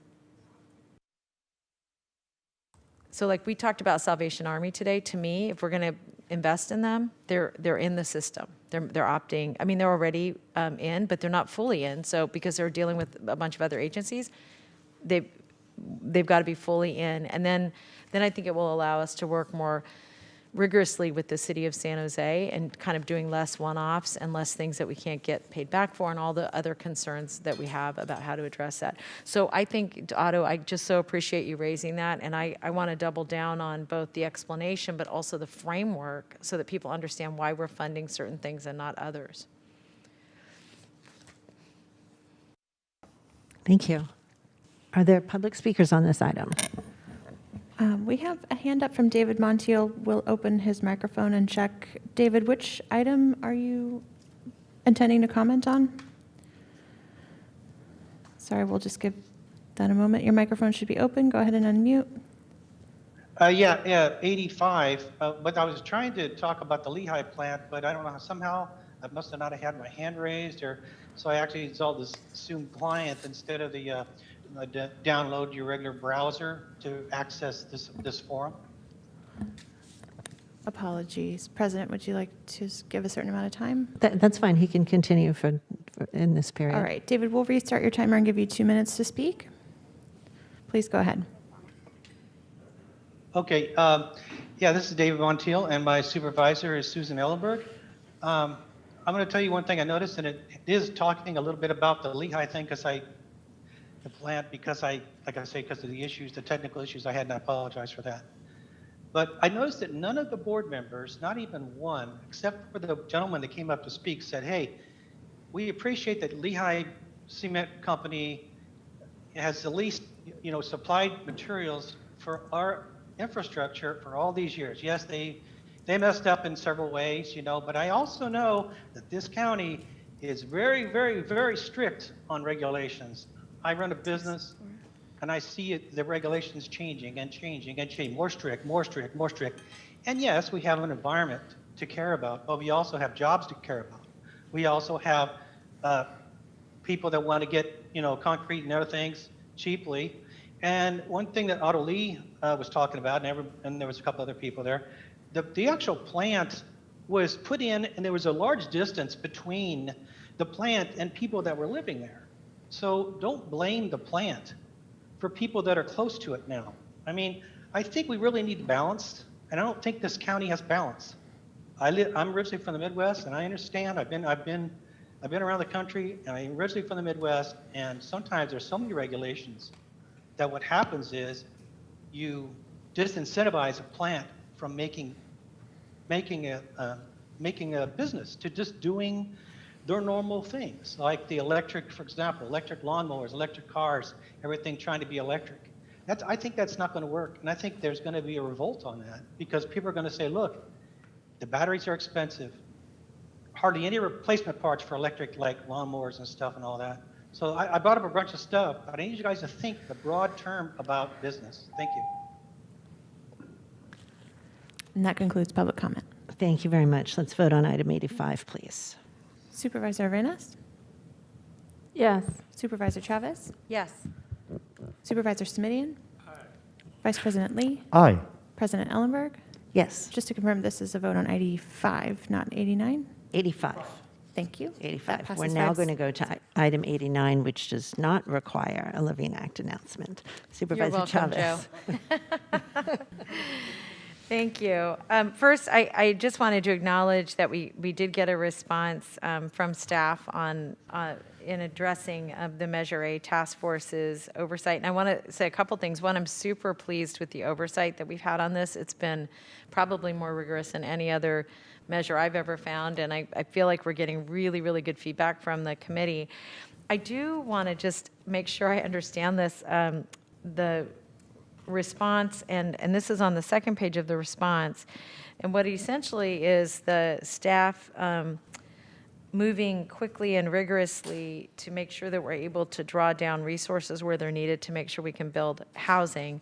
And I want to make sure that I understand this, is that we had set a goal for 4,800 units of either rehabilitated homes or new homes for people.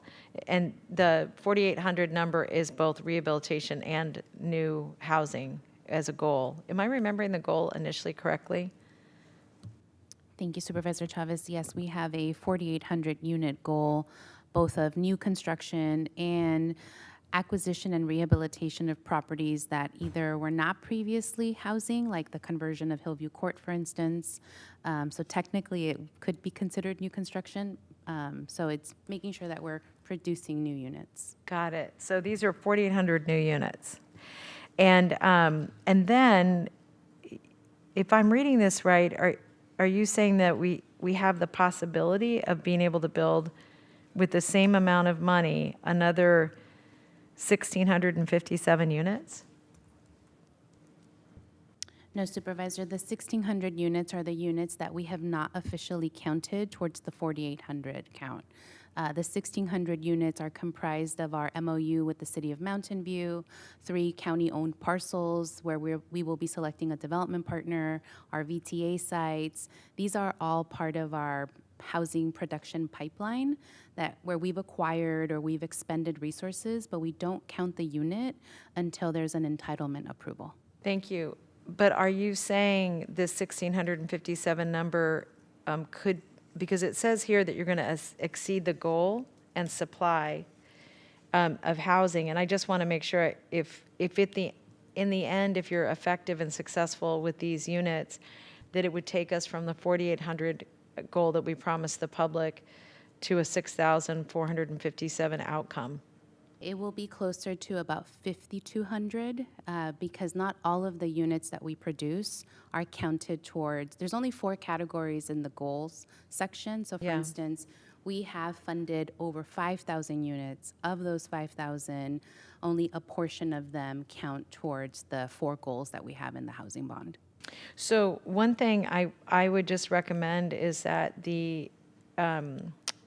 that perhaps there's a little more clarity here, because the sentence actually says these actions could to the development of an additional 1,657 ELI, VLI, and supportive housing units, and allow the county to exceed the 4,800 unit goal. And so I would just suggest if whatever that number is, that we understand what it is. And it's ironic if it would be 5,200, because actually during the campaign, that's what we thought we could do, and that's what we were talking about. So when you said that number, I thought, what? That would be fabulous. But whatever we think that number is more concretely. And then one last thing as it relates to reporting out, I think the other thing we should be trying to do as best we can whenever we're giving the responses to the Measure A committee is both to look at the units, but also the number of human beings that are in homes. I think we use the number of units instead of homes, and I know why. But what we really should be able to express to the public is how many human beings are being housed on an ongoing basis, because that's really the number that's most important in some respects. I mean, I know why it's important to us to keep track of both, but that would be a request. But thank you for I'm going to move approval of receipt of this. Is it necessary for us to move? Oh, then I'll just say thank you for the really, really good work. Thank you for responding. And I want to just say to the Measure A Oversight Committee, they're doing an amazing job. And I appreciate very much them pushing us to excellence, which is what we should be doing. Thank you. Thank you, colleagues. Hear, hear for all of that. Thank you. Do we have public speakers on this item? We have no speakers in chambers or on Zoom. Then with that, this meeting is adjourned.